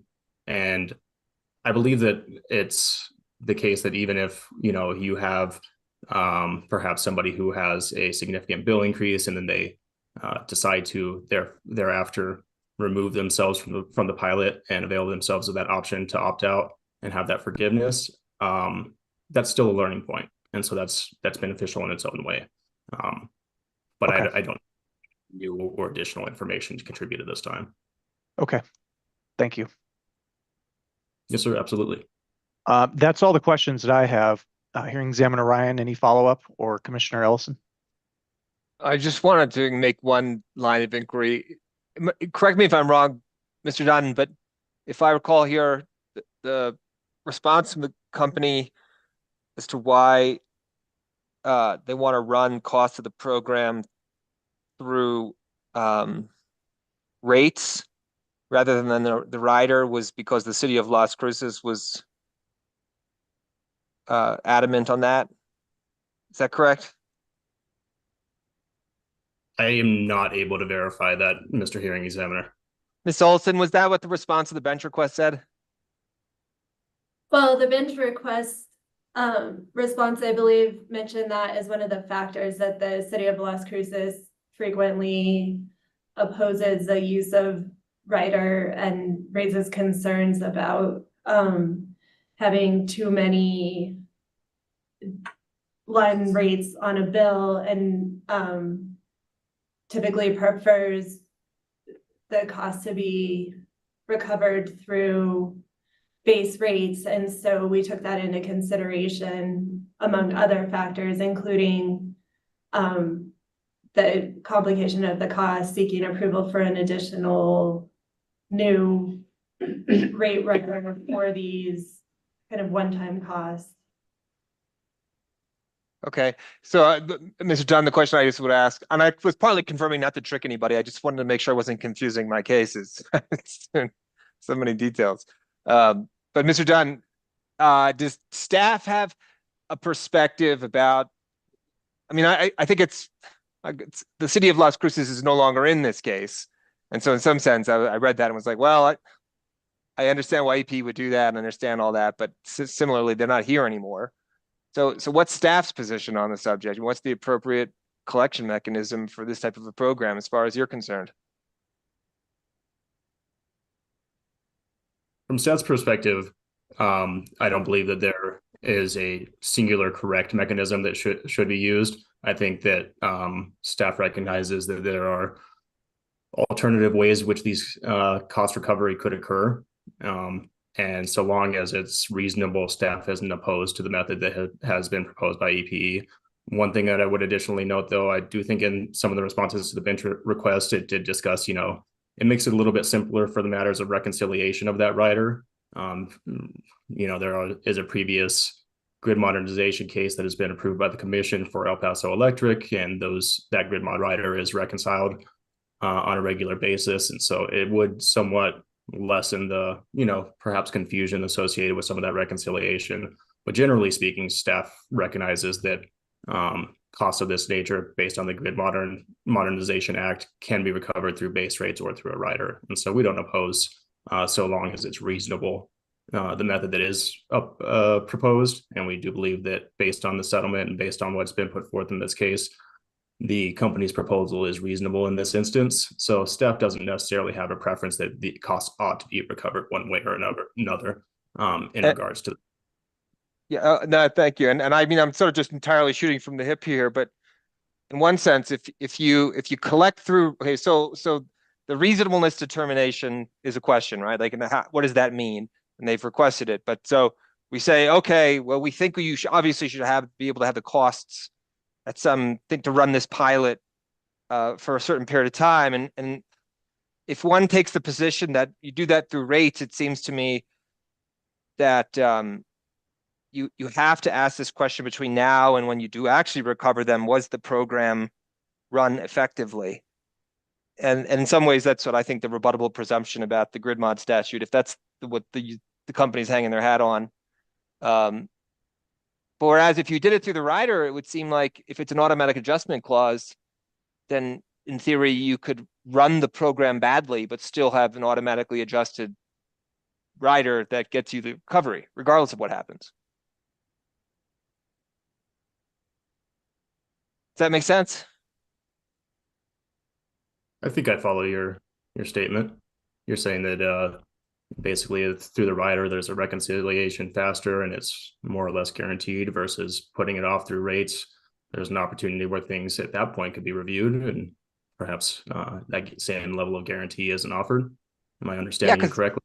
Yeah, exactly. And so I forget who I was talking with about this, but the subject would be like, well, let's assume that the pilot program costs of $908,000, and thankfully it's not an enormous sum of money. So I mean, obviously we're all, whatever. It is what it is.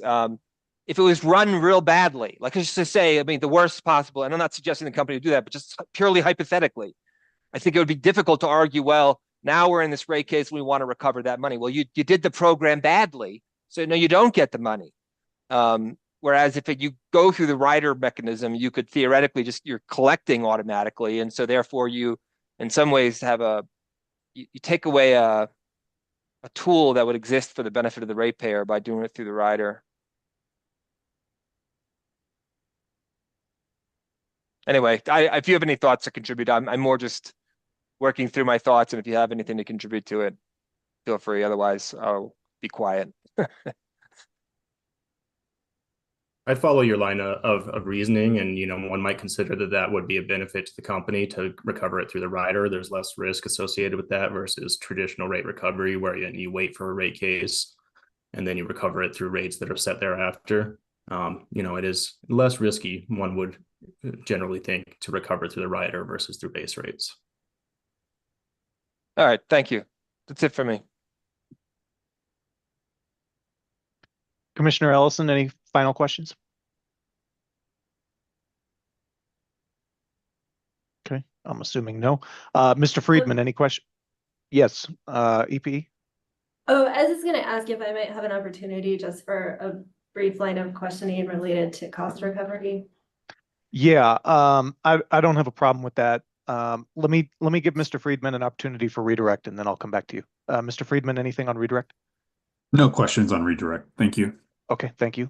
Okay, EPE. Thank you. Good afternoon, Mr. Dunn. Nice to see you again. I just had a brief line of questioning following up on some of the questions hearing examiner Ryan asked you regarding the term in the stipulation about approval of the cost as reasonable. And I think he asked you about other instances. You were a witness in EPE's AMS case, is that correct? Yes. And I believe you and as representative of staff joined the stipulation in that case. Yes. And this is asking you to recall back several years, but are you aware that in that case, EPE similarly sought approval of the AMS costs as part of that proceeding? Can you state that for me again? Do you recall whether EPE sought approval of the projected AMS costs as part of that proceeding? I do not recall specifically. I would. Okay, in your experience as a witness, is it unusual for a utility to seek approval of costs before they're incurred?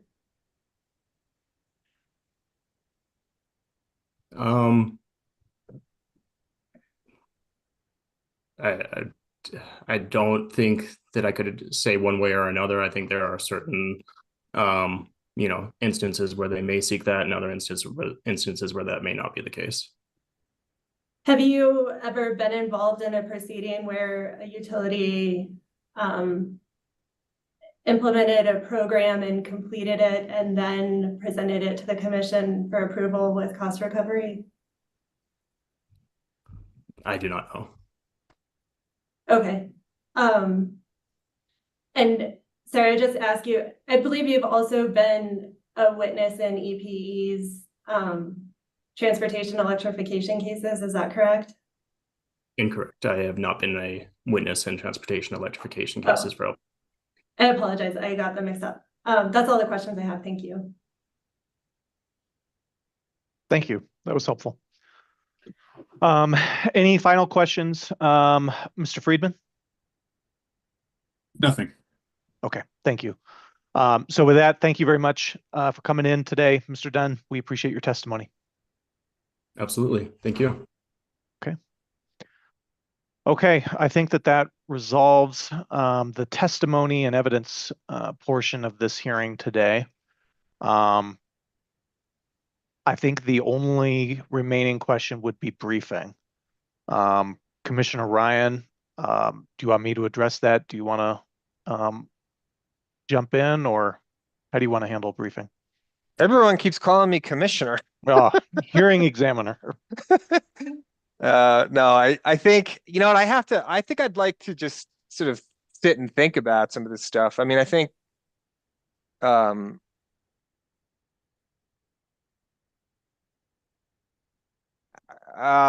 did we get briefs after the following the last hearing?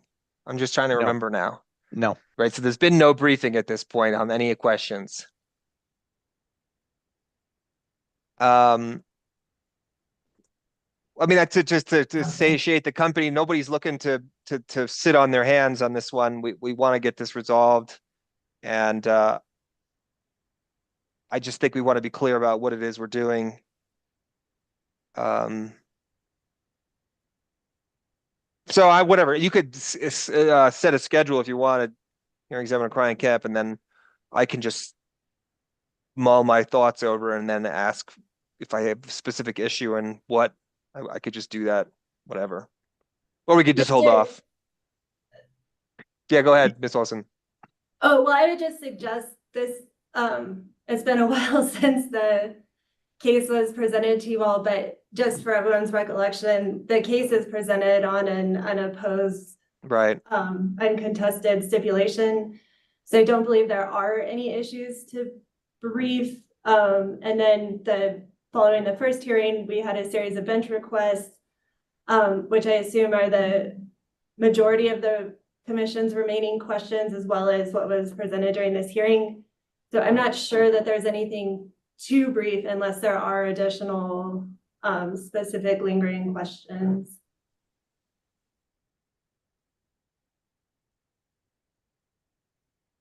Well, just speaking for myself and not necessarily Commissioner Ryan, hearing examiner Ryan, I did it again.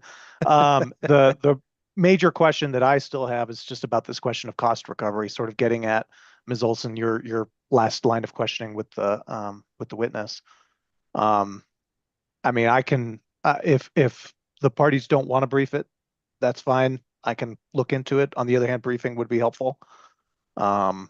It's really that's the major question that I have remaining.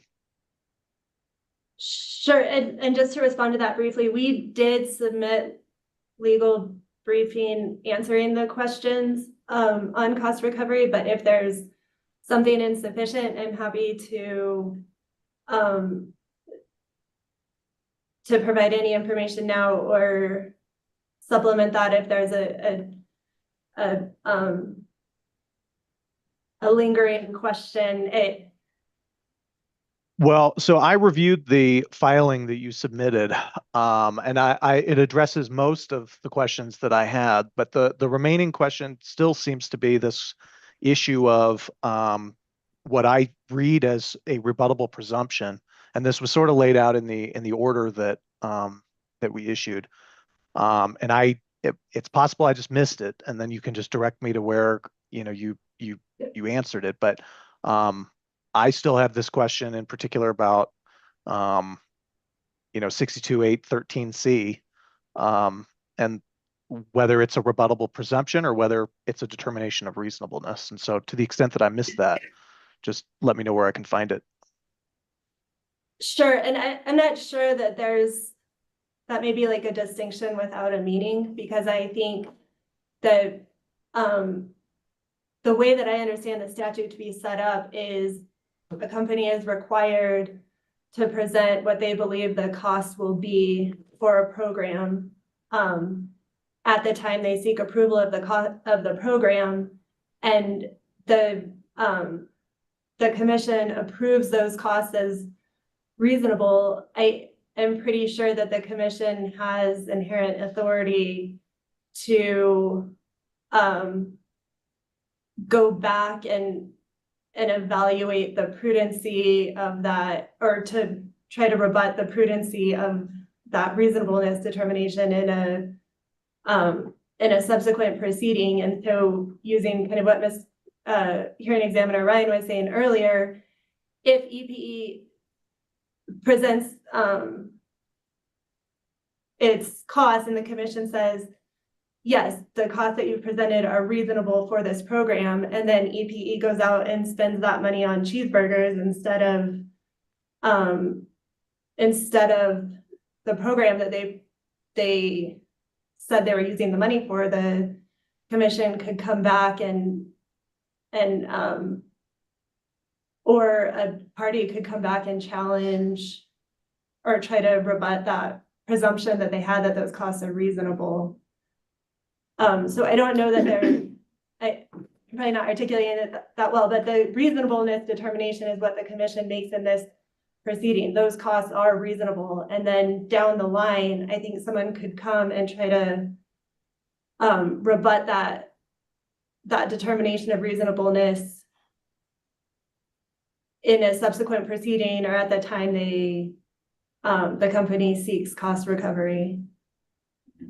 I don't know if that sheds any light on it, but Question, Ms. Olson, what is the distinction, if any? Well, no, I really legitimately asking it does this mirror a regulatory asset? I think the term regulatory asset has like specific accounting meanings. I think the answer to your question is probably yes. My understanding of accounting principles is you have to seek approval of a regulatory asset if the statute doesn't already provide for recovery of those costs. But here, since we have a statute that grants the reasonableness, it kind of comes down to whether or not you can book those costs and how they can be booked.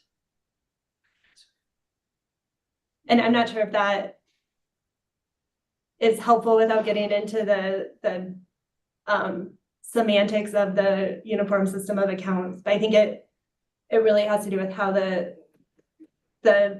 costs are reflected in EPE's accounting books. Mm. And I think one thing that may be helpful, and I think this is in our briefing, this isn't unusual, right? Like, I think the transportation electrification statute sets up the same thing that, as mentioned in my question to Mr. Dunn, the EP's previously done this in the AMS case. When we present the program or the plan, we present it with the estimated costs. And those costs are considered and evaluated as part of the commission's approval to do the program. And you can imagine that the commission says, we can do the program, but these costs aren't reasonable and we're not going to approve the costs, that the utility would say, okay, we're not going to do the program. And if the commission said, well, go ahead and do the program and we'll think about costs at the end, based on whether or not we decided this program was a good idea, the company would say, well, maybe this isn't a smart investment because we're throwing all this money and we may not be able to recover. So I think that's why the legislature set up a system for the utility to get that reasonableness determination so that they are able to book those costs for later recovery. I guess what I'd say in response is I had this study group with the commissioner advisors. It's my little project. And so I want to get together with them. There's this article by this Costell guy. I think his name is Costell, Ken Costell. Somehow it's affiliated with Santa Fe. Anyway, he wrote this long article about trackers, and one of the problems with trackers is like with rate recovery through rate cases, you have the positive effects of regulatory lag, which is efficiency, right? Like the utility's in a position where if they don't have guaranteed recovery, they have to be efficient with their expenses because they run the risk that, in the next rate case, they don't get those recovered. And anyway, that was sort of one thing, but I just get back to your example of cheeseburgers or whatever. That strikes me that there has to be some mechanism that drives the utility to do the thing effectively. And perhaps what I'm hearing you saying is you're saying the commission always retains that authority, but then if it's incumbent upon the commission to do an investigation or the interveners to sit there and watch very carefully, that is a burden upon them to effectively police the utility, not the opposite way around. I don't know if they're supposed to be policing, but like you just want that inherently the company to be acting efficiently and a mechanism to be in place to ensure that's occurring, irregardless of who's paying attention. So I don't know. It's a broader discussion, I think. I just think about it more. Yeah, and I'm going to have to think about it more too, because the statement that essentially that's a distinction without a difference, I'm struggling to reconcile that with the actual language of this section C. In particular, the sentence that says costs that are no greater than the amount approved by the commission are presumed to be reasonable. And that's where I'm getting hung up, because to me, there's a difference between, the commission has to approve something, and what it seems to me under the text, what we're approving is a presumption. But what I'm hearing is that that's essentially the same thing as a determination, and maybe it is, but that's not how I read the statute. And the other part of this is, I mean, I have to admit, it's like partly informed by, what I've heard ad nauseum from the DOJ's witnesses in the PNM rate cases, which is there has been this paradigmatic shift within the regulatory sphere where, there's all of these rider mechanisms and guaranteed recovery. And just even my understanding of the traditional regulatory mechanisms was, rate cases and the uncertainty, that was a risk the utility took on. And to the extent to which all of regulation is just about, distributing risk to various places so that you maximize efficient conduct. If we're just going to make determinations ahead of time that everything's reasonable, you do start to basically say, well, you're going to get money no matter what you do. And I understand I'm overstating the position, and I'm not suggesting we're in that moment in this exact place, but it just seems Ms. Crane's repeated identification of that problem in a host of cases, I mean, can't be ignored. Mr. DeSalem? Thank you. At the risk of throwing my 2 cents worth in here, I just want to make one comment regarding the rebuttable presumption in the statute. So I've dealt with rebuttable presumptions a few times, and my conclusion here and in other circumstances is that a rebuttable presumption is usually pretty meaningless unless you're in a jury setting, because ultimately, the hearing examiners, the commission, they're going to be weighing the evidence, and unless nobody puts on any evidence to rebut the presumption, then it doesn't really mean anything. So, in other words, Mr. DeSalem, sorry, Mr. DeSalem, so are you saying the rebuttable presumption creates a burden on interveners like yourself to do something? Was that the point you were just making?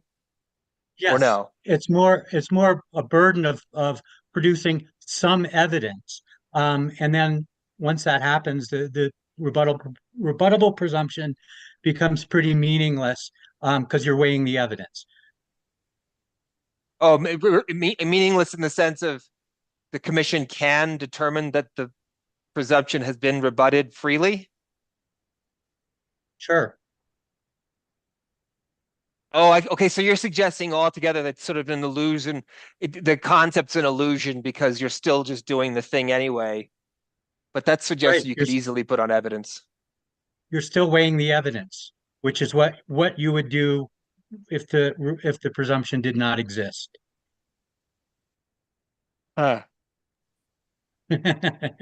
Yes, I know. It's been a long day. Okay, well, in any event, that's the concern those are the concerns that we're grappling with. Uh, I don't think at this point we're inclined to require the parties to file a brief, given what we've heard. But obviously, if we put out another order, then you'll know we changed our minds. Well, and then So- there's the exceptions process too, and that can always function as sort of like briefing after because you still got to get the determination from the commissioners, and effectively at that point, the hearing examiner can't contribute, but at least the thoughts by the advisory side of the commission can be brought to bear on whatever it is we produce. So, okay. Well, I think that takes care of briefing. Thank you all for your participation today. Is there anything else that we need to address before we adjourn this supplemental hearing?